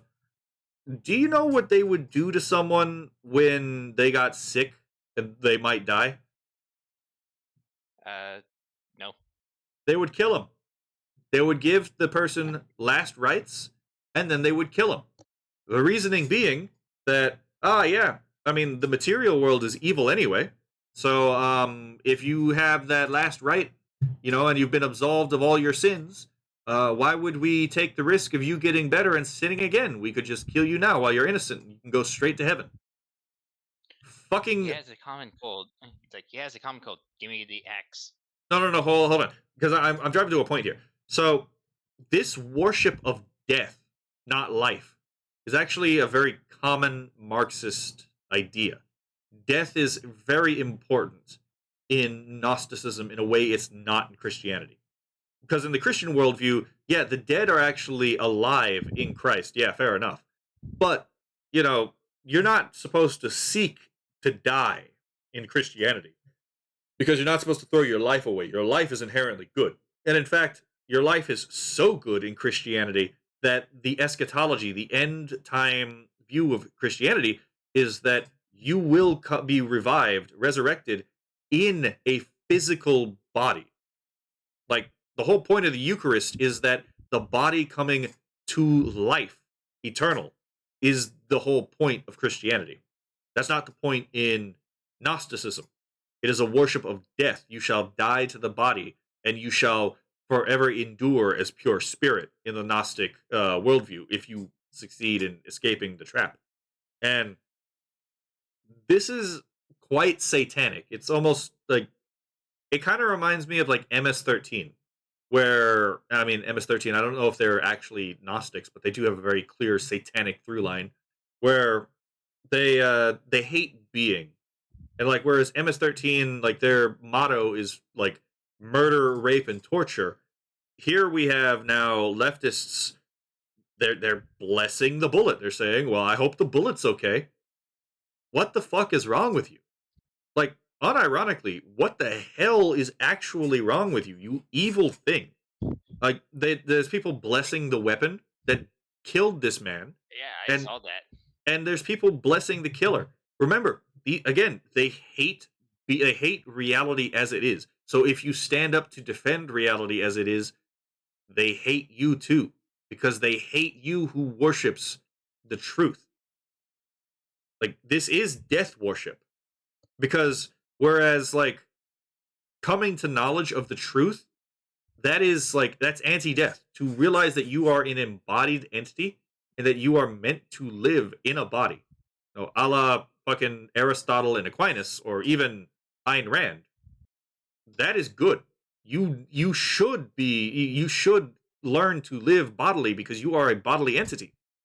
But Gnosis is all about leaving this what they see to be prison, which is just the fact of their being. And that is the definition of anti-life. It is the life that is death. I mean, like obviously he was very Charlie Kirk was also very pro-life, and we could go there too about like yeah, I mean there is abortion is basically a modern Gnostic sacrament.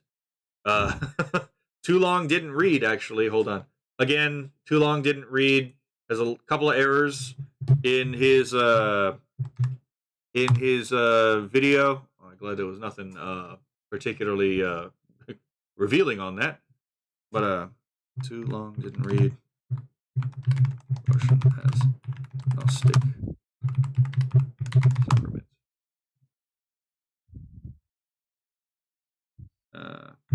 But yeah, Too Long Didn't Read has a very good video on abortion as a Gnostic sacrament, which is apparently hidden from the algorithm. So if you want to see it, I will have to take just a moment to find it. And I would suggest this again. He gets a couple things wrong about Christianity. He thinks Christianity is a Gnostic religion. It's not. Again, referred to the Shameless Popery essays. But he has a number of videos about the occult origins of feminism and even the first wave feminism. Here we go, right here. Abortion is Sacred. 10th of February 2024. Very good video. Only part of one of the longer videos, but it is quite enlightening in why the pro-abortion, because they say they're pro-choice, but it's really pro-abortion. Why that particular movement is so committed to on demand for, because especially with the radical feminists, why it's on demand for any reason whatsoever. Any questioning is completely malevolent. There's no good basis for it in their opinion. Those people, they treat it as a sacrament because that's exactly what it is. It is their demon. Huh? I was going to say, and it kind of shows of how much how much just deep this thing goes, because as you said, it's hidden from the algorithm. A lot of these information things are actual informations that these people are trying to hide. Well, I don't know if this one was intentionally hidden, but yeah, the algorithm hiding like controversial topics, that is by design, and it does hit some of this stuff completely by accident. Although it is entirely possible someone on the YouTube team may have seen something about this and then privated it, but we can't really know that until like we get some actual evidence for it. So, but it wouldn't surprise me if it was the case. Regarding certain things, as a liberal hive mind, I fucking have actually really liked how he's covered some of this. So, the liberal hive mind has not allowed people to fucking rewrite the issues in question. Like already the left is trying to shadow project their own like demons, their own dragon onto the right. And this video right here, they're lying about the Charlie Kirk shooter already. Yep, they're already trying to claim that he was some kind of disgruntled Republican. Not true. I'm not a big fan of Republicans myself. Again, the whole Uniparty was one big right Hegelian project, and I'm not a fan of Hegel. Uh, and there are still Gnostic elements within the Republican Party, but to be fair, I'd rather deal with the Republicans than uh, the death cult on the left. They are not equal, even if they do have some similarities. I would definitely rather deal with the lesser of two evils. Um, so we've talked about the Gnostic, or yeah. So with the video in question, yeah, it turns out there was leftist thoughts carved into the casings. The trans rights message and Antifa messages onto the casings. What is the fucking odds that this is a Republican? Very, very low. I would actually be genuinely surprised. And you know what? Antifa. That's all that is again rhetoric and fucking dialectic inversion. They claim to be anti-fascist, but then all they did is they dialectically evolved fascism to, from being state-based to anarchic. That's all they did. But they are just a neo-fascistic religion itself. And the way they get away with it is they literally just say, "Oh, but we're not the bad guys. We're the good guys." That's all they did. That's all they had to do for a lot of these people. Is they just said, "Oh yeah, we're anti this thing." That does. But if you do all the things that they did, that doesn't mean anything. It's yeah, like it's kind of weird. It's like we came from a society that value actions over words, since because of how easily it is to abuse words, and now we're basically kind of flipped where the person's action does not constitute anything; it's the person's word that does. Yeah. And I will say that I am very happy with how the Japanese have reacted to this. So many conservative Japanese politicians were just horrified by this having happened because apparently they met Charlie Kirk before, which never fucking knew about it because again, I didn't really pay attention to Charlie Kirk. He was doing his own thing, I was doing my own thing, but I am so glad that they saw this what the fruit of neoliberal like ideology is, and they are hard pressing against it. Yeah, it's like one thing I've noticed, like it seems like even those who were fans of Charlie Kirk, they themselves did not even expect what the Japanese reaction to this would be. Yeah, I mean, again, like, to be perfectly fair, they also have a bit of a recent history with this. Remember, there was a reason Hassan posted the fucking specs to the murder weapon of Shinzo Abe, which, by the way, actually kind of Yeah, I proves remember that. which proves Charlie Kirk's point, though, about gun laws not actually stopping deaths, because a gun law, because Japan has some of the most strict gun laws in the world, and yet its prime minister was murdered by a gun. It just, it just, And let's not forget that this entire shooting of Charlie Kirk what happened in a gun-free zone.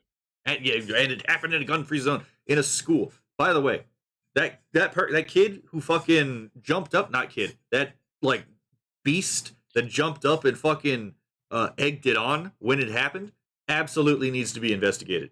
How the fuck did he know that he wasn't going to get shot after that? Like, why was he Yeah, so confident that he could jump up, look in the direction of the guy, and pump his fist in celebration? That guy needs to be investigated. agreed. So again, I mean, we talked about this part earlier, but again, why did they kill him? They killed him because it worked.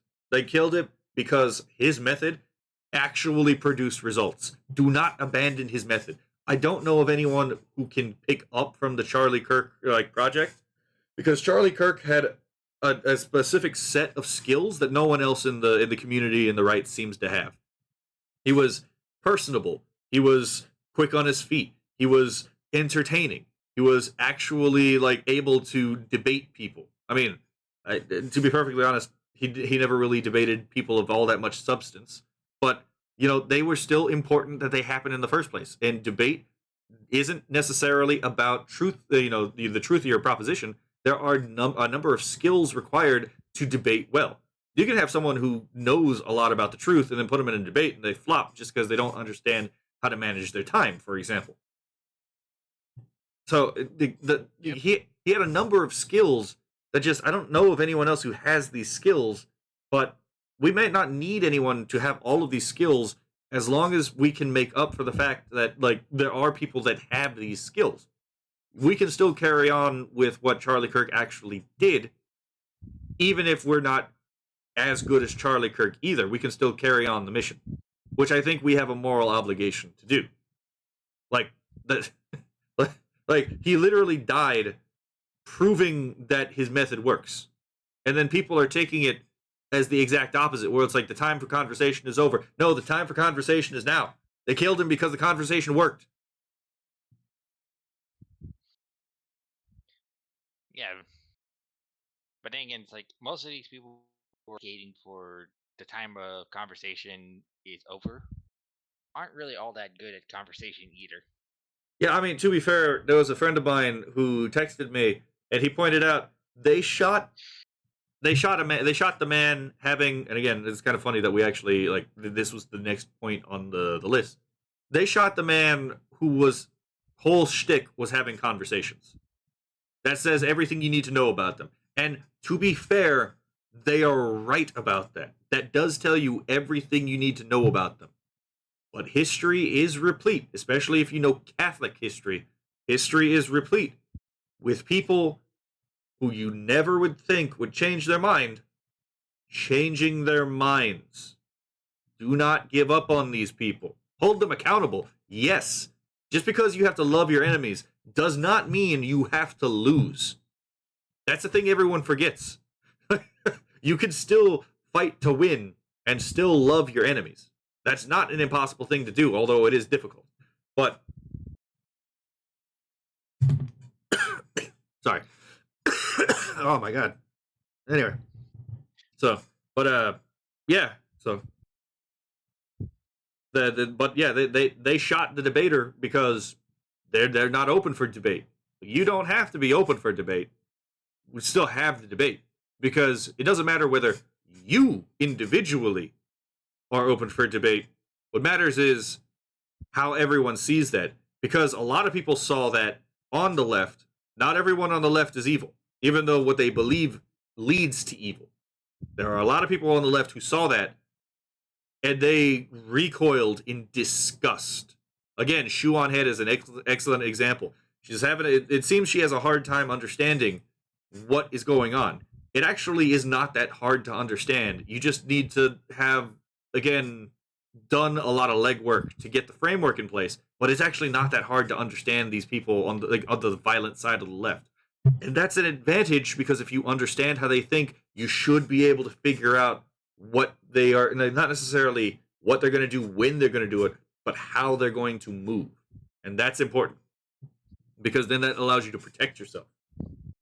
Another thing that actually is kind of so like what it meant by the shooter.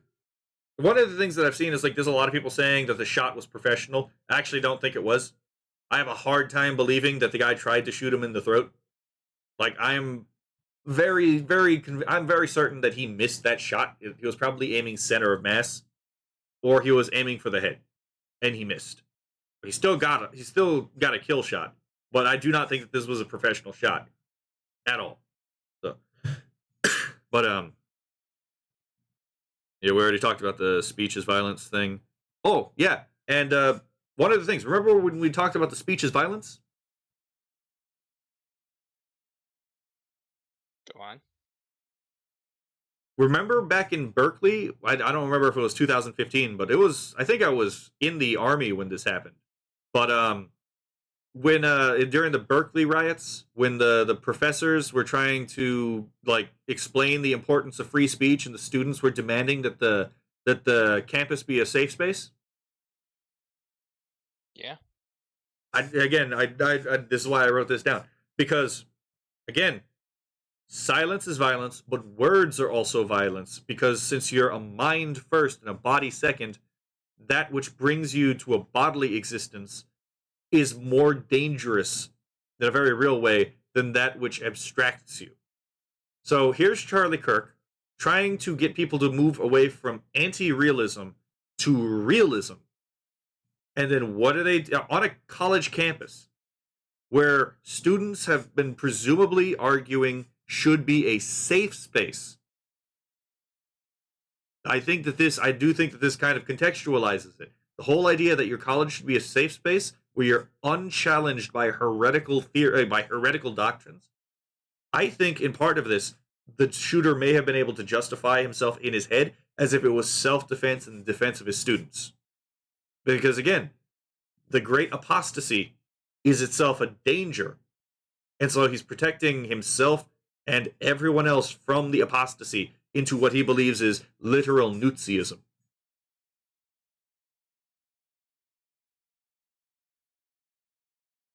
Yeah.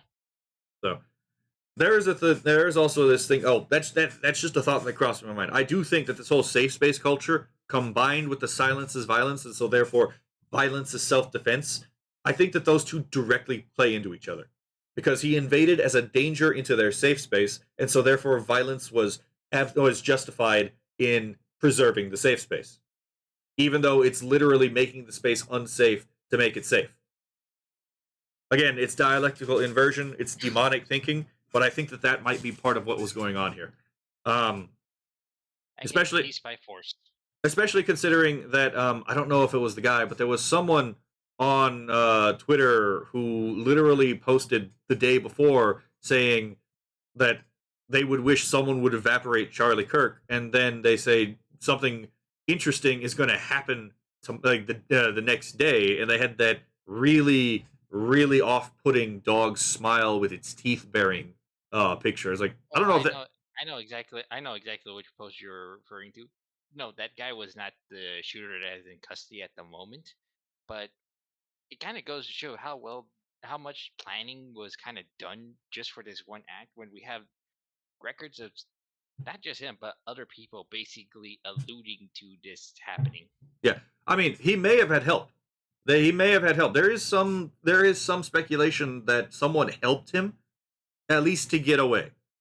And so that may not have been totally unrelated. The guy may actually still be involved in it. I can't know if that's the case, and I'm glad you corrected me, which, by the way, is why I asked you to come on here, because I knew I was going to eventually hit some factual error. Um, but yeah, thank you for clearing that up for me, because I genuinely did not remember if they were the same person or not. I was going to have to say that. Um, so let's see. There's also the thing where apparently Sneeko is a name that I don't really talk about all that often because I don't really give a shit about about paying attention to the guy. But apparently he's been horrified at how his fellow Muslims have been reacting to the death of Charlie Kirk. It's like yeah, the religion of peace. I've been telling people that it's not a very loving religion for a while. I mean, the Quran very explicitly says you may not make friends with the Jews and the Christians, for they are the worst creatures. um, yeah, yeah. And it also says you can't pray for non-Muslims. Doesn't sound very loving, considering what you think that not being a Muslim entails. Yeah. Interesting how that works, eh? Yeah, it makes you think that some of these people don't really dive too deep into any of these type of things. Oh no, I can tell you right now, Sneeko did not do any fucking research into Islam before he converted. That was Uh, my point. yeah, I was like, I have the entire fucking corpus of Sunni hadith on my computer, and I still haven't gotten through all of it because it's just so fucking long and repetitive, to be perfectly honest. And I have a very hard time staying focused when I've read the same god blasted like story for the 15th time. But let's see. Uh, Also, having 5 copies of the Quran in different translations also helps to disillusion yourself from the idea that Islam is a religion of peace. I mean, it is a religion of a piece of you there, a piece of you over there, a piece of you over there. There's a reason why David Wait, Wood. there's a piece of him in my soup. There's a reason why David Wood and I although you won't be able to find this online, were both able to predict that the truck attacks would happen before the Paris truck attacks happened. It's not like that was hard to figure out because we actually understood what Islam was. Let's see. Anyway, back to the subject of Charlie Kirk. We already talked about you have to root out the snakes. You have to understand evil to protect yourself. Allow genuine conversion. Uh, oh yeah, we talked a little bit about don't become the monster you face. Uh, and I think that goes without saying. You know, when you look into the abyss and the abyss stares back at you, uh, don't be the first one to And we blink. Yeah, it's like we have too many times on basically people trying to stop evil, and they end up becoming the very evil that they become. Yeah, I mean, It's like that line from the dark. It's that line from the Dark Knight. It's like you either die a hero or you live enough to become the villain, and that's kind of what this entire thing is. Like these people are living long enough to become the villain. well, the thing is, again, it's all about where the locus of control is in your life. Do you believe, really believe, that you're in control of your own destiny, or do you believe that you're just a plaything for cosmic forces outside of your control? Like, if you believe you're in control of your own destiny, it's much easier to endure bad things happening to you. And if you're not in control of your life, it's much easier to justify to yourself doing horrendous things. And again, it cuts back to the thing I was talking about earlier. They want you to become the monsters that they say you are because it justifies everything they're doing to their own mind. And in fact, it will allow them to justify everything they've done in the history books when they try to write the history. I hope that they won't write the history, but you get my point. So don't play into that game because you're giving them exactly what they want. And I'm going to be perfectly honest. I don't think these people are of the caliber that they should get what they want. So, Not even close. but there's also the issue of like, I've seen too many people like romanticize civil war. And you can tell a lot of these people have never actually been in a war. And I hope they never actually do. But Yeah, it's it, like it's kind of a weird type of situation thing. It's like on one side we have the people who are romanticizing it, thinking that like, okay, this will be the chance for me to show off basically my skills or such. And then we have the other side that is kind of like romanticizing it. Okay, we can finally take down these demons, but I'm not going to be the one on the battlefield, even though they're most certainly going to be the front line. yeah. Well, the what I was cutting towards was it's not just that they haven't really been to a war, but the issue is again, Charlie Kirk was the man of debate. He was the man of let's not fall into a civil war. So it does irk me to no end that I am having to listen to people talk about the possibility of entering into a civil war. Some of these people sound like they're gleeful about it. Like I don't know what it is. Some of these people sound like they want to go to a civil war, and I just it boggles the fucking mind. It to be perfectly honest, like why would you want this?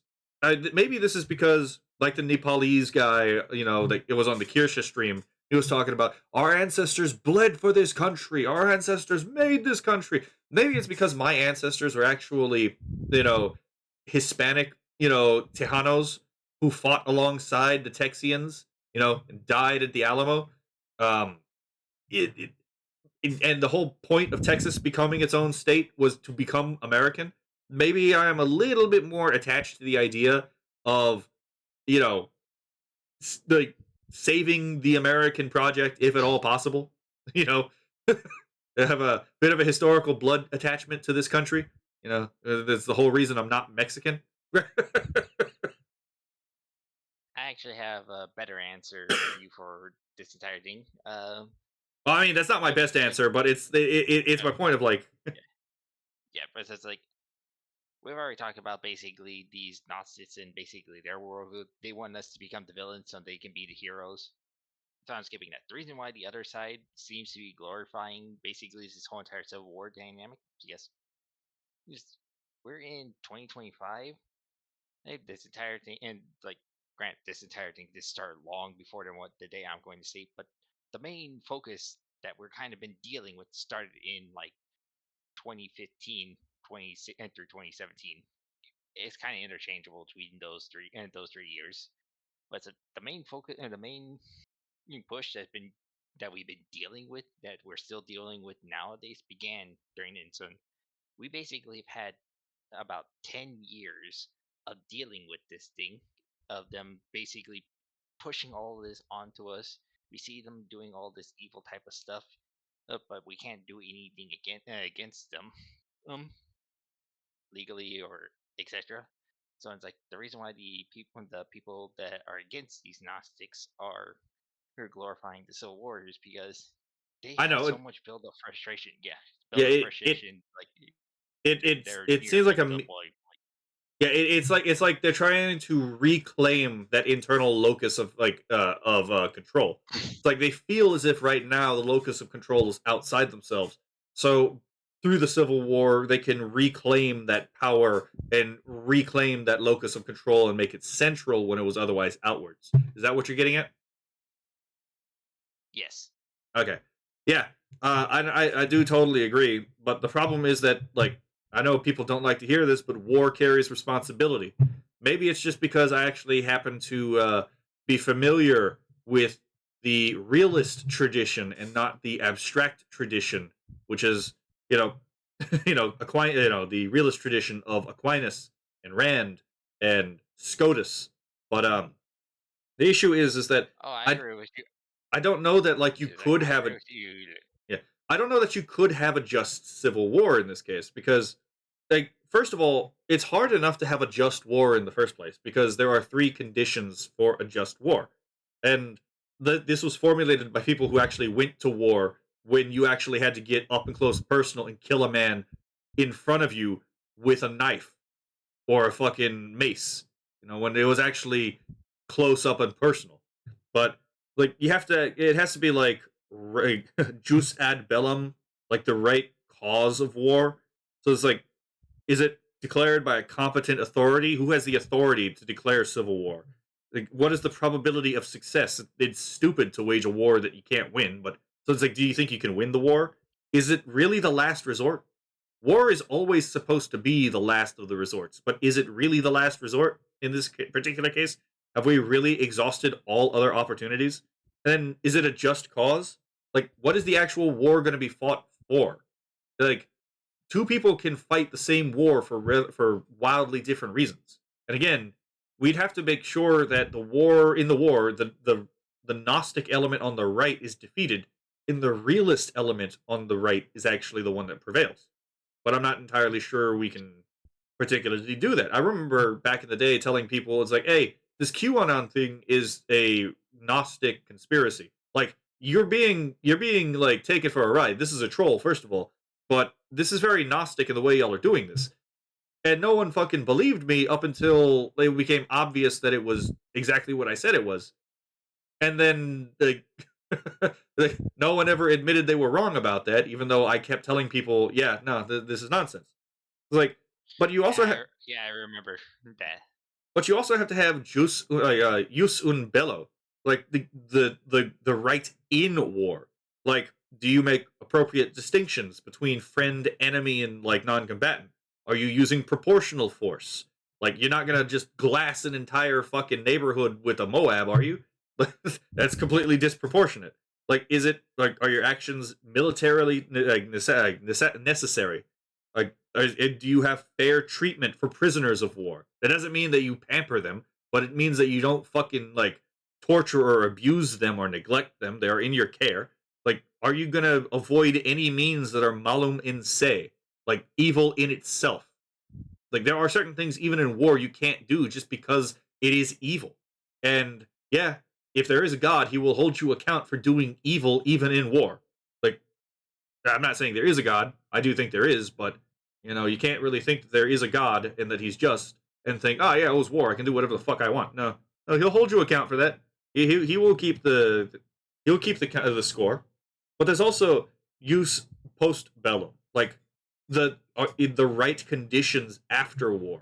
It's all fair and good to talk about like who has like how do you start the war, how do you wage the war. You also have to consider how do you end the war? This is the reason why many of the wars that America has been raging recently have like not been just. There was no end condition that was plausible for the global war on terror. That's what makes it an unjust war. Yeah, we're fighting bad guys, but there has to be an end goal to an actual war. You're not going to turn the Middle East into a second America. It's just not going to fucking happen. It was unreasonable to think that that would happen. And the fact that we had no real pull out, like, we've accomplished our mission goal, is kind of part of the problem. It's why we spent so much money in American lives on something that really just didn't pan out. Like, and I think if you explain this to people, it becomes pretty fucking obvious that most of this is actually kind of important. It's like, I don't think that it Yeah, is. I agree with you with all this stuff about basically the just war and how like this entire civil war it'd be very hard to justify it, and I don't want this civil war.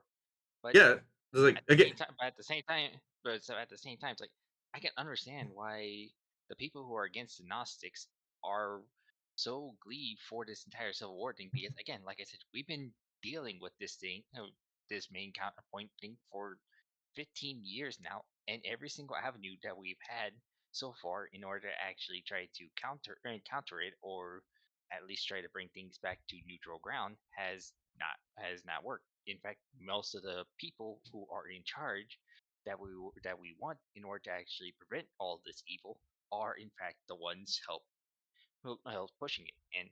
As much as I as much as I know some family members are going to disagree with me on this, like, yeah, Trump has done some good, but at the same time, he is not. He is basically, I wouldn't say like complicit, more like he's kind of, uh, what's the word?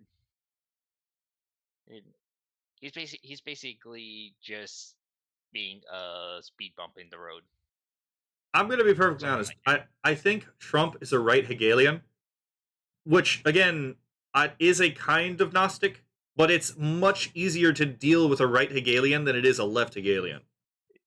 Again, Yeah, but it's, the whole idea of like, but it's, again, okay, go on. again, it's like my whole entire point is like, again, 15 years, every single avenue that you have in order to try to prevent something like this hasn't worked. The people in charge are basically pushing for all this thing, and even the stuff coming in that is in order to try to stop these has not been working. So again, I do not agree that we should do a civil war, but at the same time, I can fully understand why there are so many people on who are against the Gnostics glorifying this thing, because to them, it feels like every single other avenue has not worked.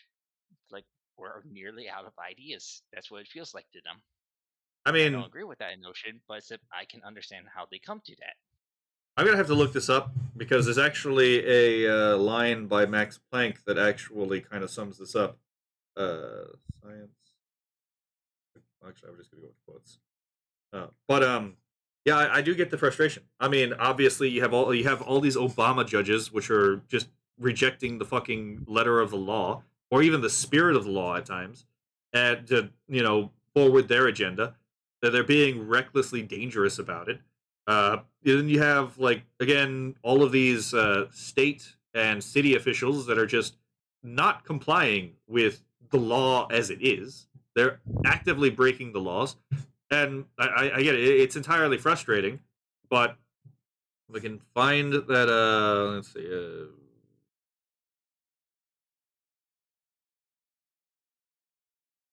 It's like I kind of understand why, like if you notice, like in the past couple of years, they basically ramped up the amount of all this stuff. And if you know anything, basically on when evil starts pushing the hardest, you kind of know exactly what's going to happen the hardest.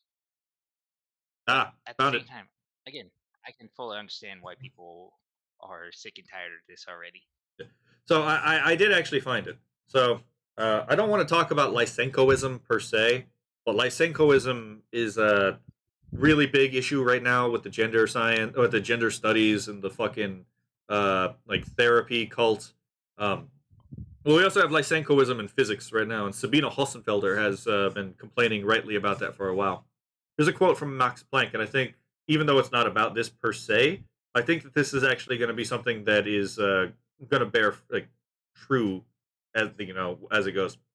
A new scientific truth does not generally triumph by persuading its opponents and getting them to admit their errors, but rather by its opponents gradually dying out and giving way to a new generation that is raised on it.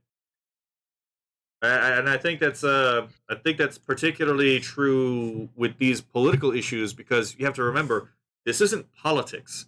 This is a religion. Marxism is a religion pretending to be an economic theory. And yeah, like its dialectical evolution is like obvious to demonstrate. Like the whole Deng Xiaoping theory in China is actually a really good example. You can still call China communism because, again, Deng Xiaoping pointed out it doesn't matter whether the cat is white or black; it's still a cat. Capitalism in service of socialism is still socialism, and we have that exact same thing with the censorship issue right now. Like public private cooperation is still what was it called actual syndicalism. That's another one of those fascist like actually Italian fascist like worldviews. Those public private partnerships that control everything in society, such as your banks being able to tell you back in 2023 that you can't buy guns. Actually, that was Visa and MasterCard. Or Visa and MasterCard telling you you can't buy hentai manga or games, or they were no, or sell them, otherwise they'll just cut you off. Or PayPal saying, you bought this romance book, so we're gonna disable your account. Or all of these Visa and Mastercard saying, hey, we're gonna control the gaming industry now. By the way, they wouldn't want to control it if it wasn't important. Um, Again, it is just the whole corporatism. It's the old fascism, just by another name. It's just by a different thing. Instead of controlled by the state, it's controlled by the duopoly. It's the exact same beast, just different mechanism. Not mechanism, but like different body. There we go. Again, it's a virus. It's a literal skinwalker. And by the way, people will complain. People will advocate for more censorship because of this Charlie Kirk thing, which, by the way, should not do. Because again, Charlie Kirk did talk. He did want to debate you. If you had a idea contrary to him, he wanted you to debate. We should not let the censorship like bastards any kind of leeway for any of this stuff. It was evil for them to try to control your guns, or take away your guns, and there was a reason they wanted to take away your guns. If Visa and MasterCard want to take away your guns, don't trust them with anything. And again, the state, the Democrats want to take away your guns. Why do they want to take away your guns? Why do they want to take away your ability to defend yourself? Anyone who tries to take away your guns is trying to do something to you that you would be able to not have happen to you if you had guns. Yep. So there was that. Uh, I will say though that as much of a cesspool as Blue Sky is, I was actually kind of appreciative that they actually told their user base to calm the fuck down. I was actually not expecting that. Yeah, that was a genuine surprise to me too. Now, if only Reddit could do that too. Oh, I mean, Reddit actually did. Reddit actually did tell them to actually did delete some subreddits because they were too extreme. Now, granted, both Blue Really? Sky, yeah, I didn't get that. I didn't know about that earlier today either. It's like I only found out about that like at around what was it like? It was probably around 2:30. But yeah, apparently they were cracking down on it too. But it's obviously because with Reddit, oh my God, we could be potentially liable for this. With Blue Sky, it's more along the lines of like Blue Sky. I don't think ever actually intended, and I agree with Clownfish TV on this. I don't think Blue Sky ever intended to be a locus like Tumblr of progressive dialectical ideological mental illness.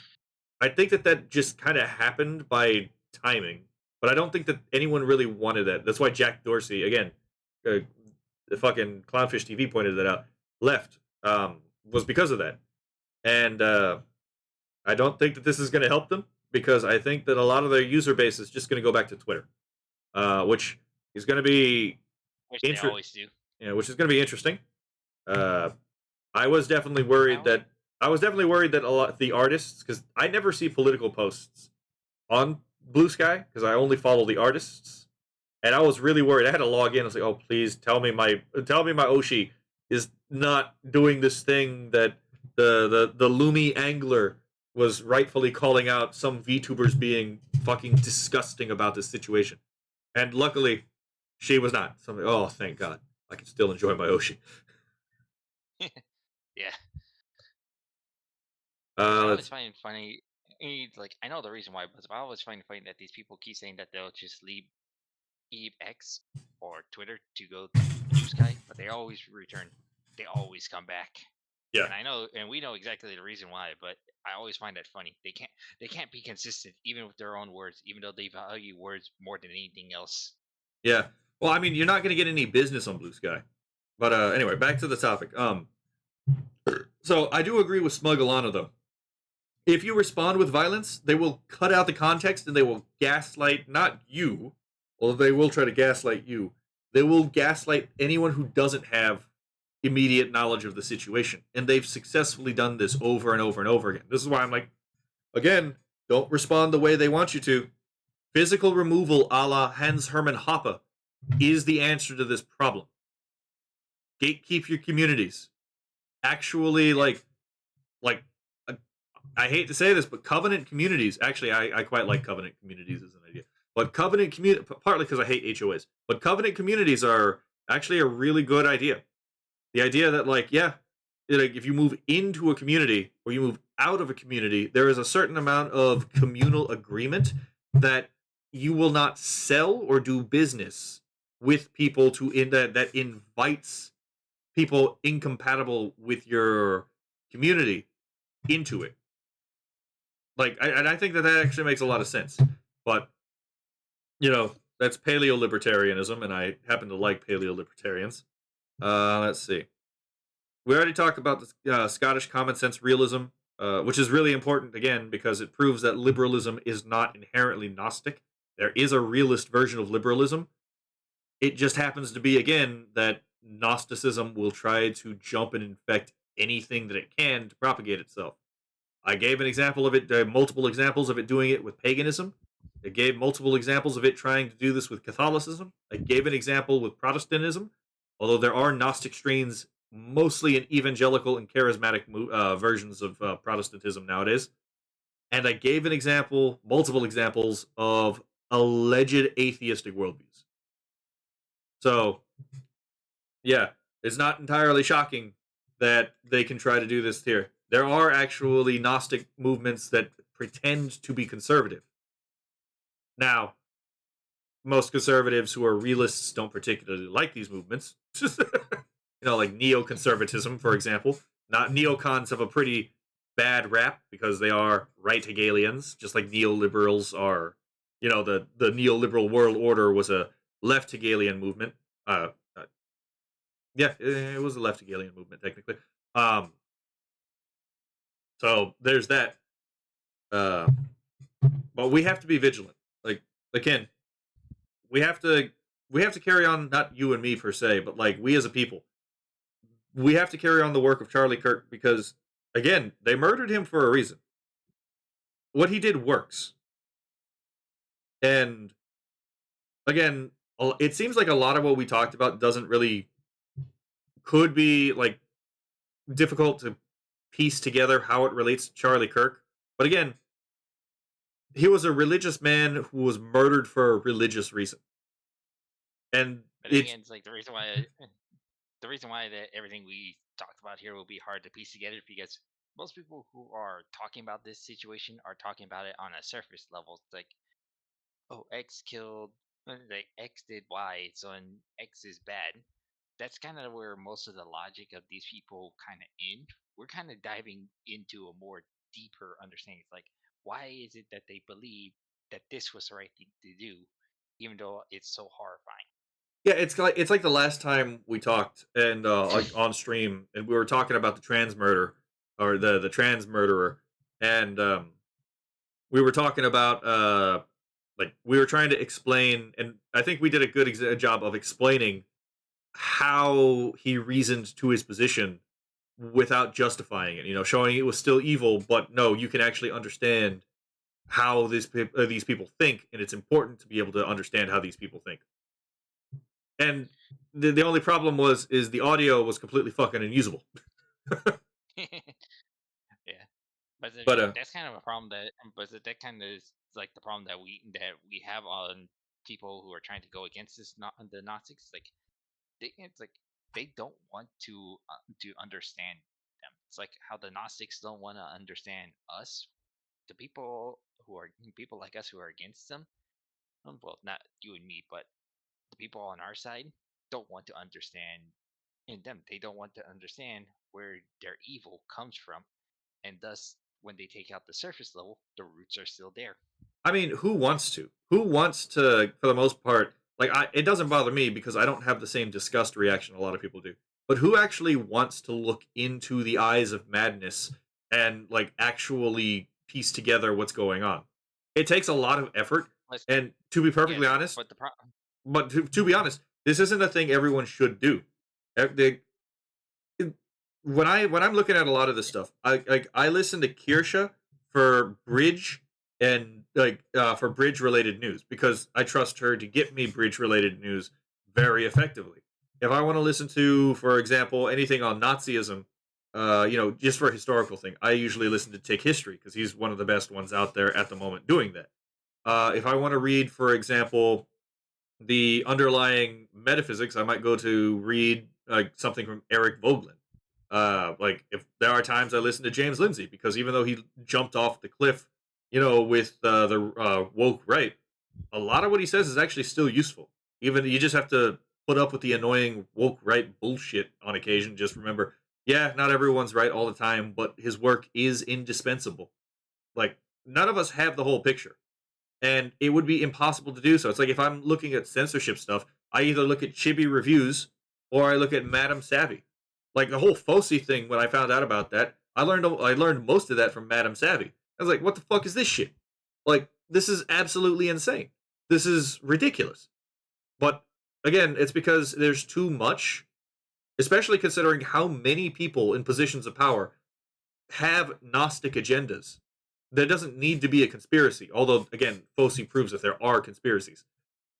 There yeah, are enough, there are enough opportunities for conspiracies, for mutual understanding without conspiracy, and for standalone complexes to happen that it's not possible for one person to do all this at one time. It requires that people specialize in specific areas. And again, it's like there are times when Kirsha talks, and I'm like, this is completely wrong, but I get why you don't understand this because you haven't really dove into this part. And then there are other times where Kirsha says something and is like, yeah, you know what, fair enough. Like I will take, I will accept that I was probably wrong about this. But it goes like the same place with like the other people we've talked but about. Tick history is clearly wrong. Like Tick history is clearly wrong about Augustine. But then again, that's not his specialty. His specialty isn't, for example, medieval theology. His specialty is, World War II, tanks, modern Gnosticism. So I can give him grace for not having that particular part under wraps. yeah, but tying this back to what I said that very few people actually died so past the surface level, and thus the roots are still there.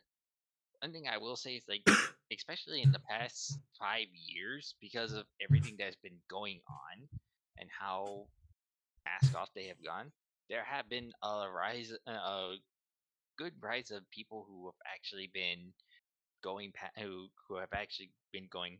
Hey, wait, they're surface level, so that's why we are seeing these people in the right and so many more people coming out with more stuff that shows just how deep the roots are. So I'm not saying this is going to be a problem that we're going to get rid of completely, because Lord knows if it was, we would have gotten rid of it a long time ago. But at the same time, it's like and it's like we do have enough people. We are the rise of people who are understanding at least specific roots of this issue, to the point that once when they once when they once when we, the tide has turned, hopefully it turns to the center and not go full, a full horseshoe on us. But once one gets pushed this thing back enough, and it'll take them time to rebuild. I mean, yeah. What was Thomas Sowell? I believe was the one who said there are no solutions in life. There are only trade-offs. And that's the By the real way, you had difference. someone in chat saying that he was there at the assassination. Yeah, I was gonna try to respond to them in the chat, to be perfectly honest. Okay. Yeah, you were at the you were actually there. Sorry, man. I that should not have happened. Yeah. I don't really have any words for that. I don't really think that there are words for that, to be perfectly honest. But All I'll say is that you should probably look into like any type of help that you can in order to make sure that this thing doesn't fully and that the trauma of this thing doesn't hinder you.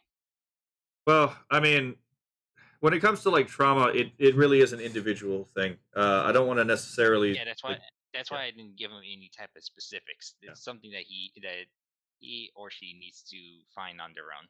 I can't relate. I've never been in a situation like that myself. The worst situation, the only comparable situation I can relate to this is I had a family member.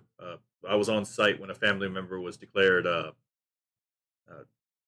dead, and when AMTs declared a family member of mine dead from suicide by proxy. So I'm not going to pretend like there are any words that I can like really say that would be remotely, you know, uh, fitting for this situation because there really aren't.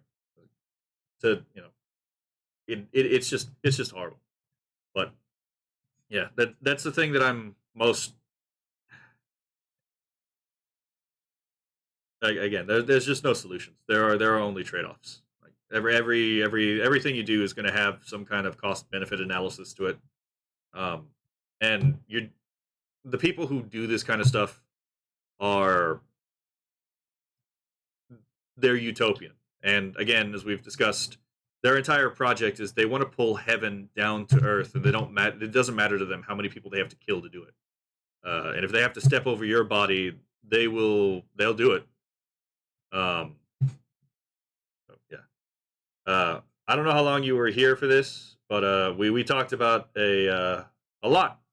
Uh, It kind of I can't really say either, but looking at the counter thing, it kind of looked like they came in like within the 10 minutes.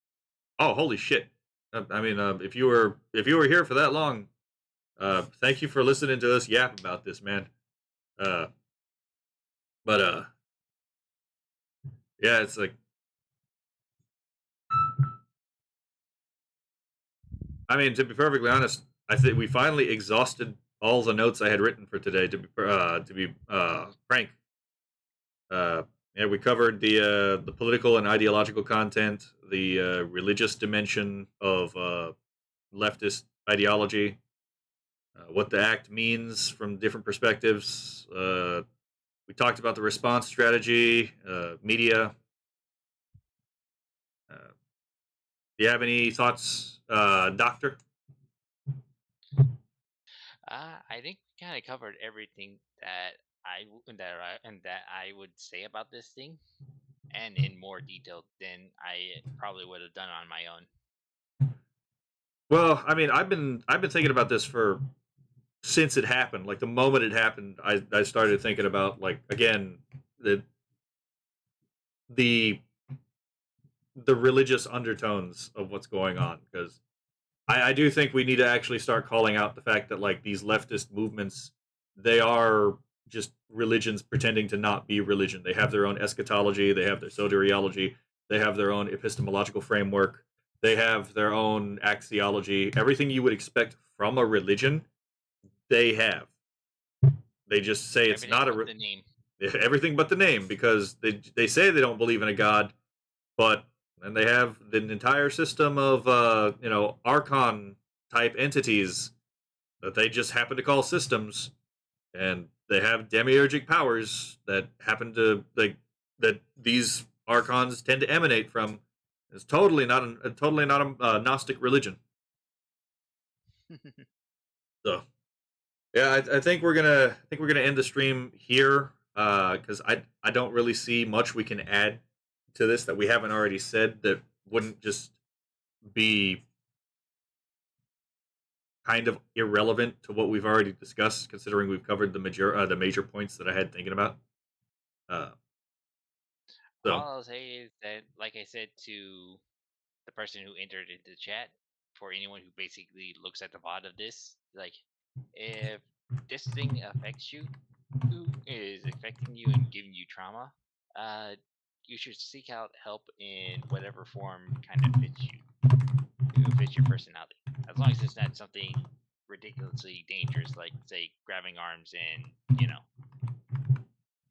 uh,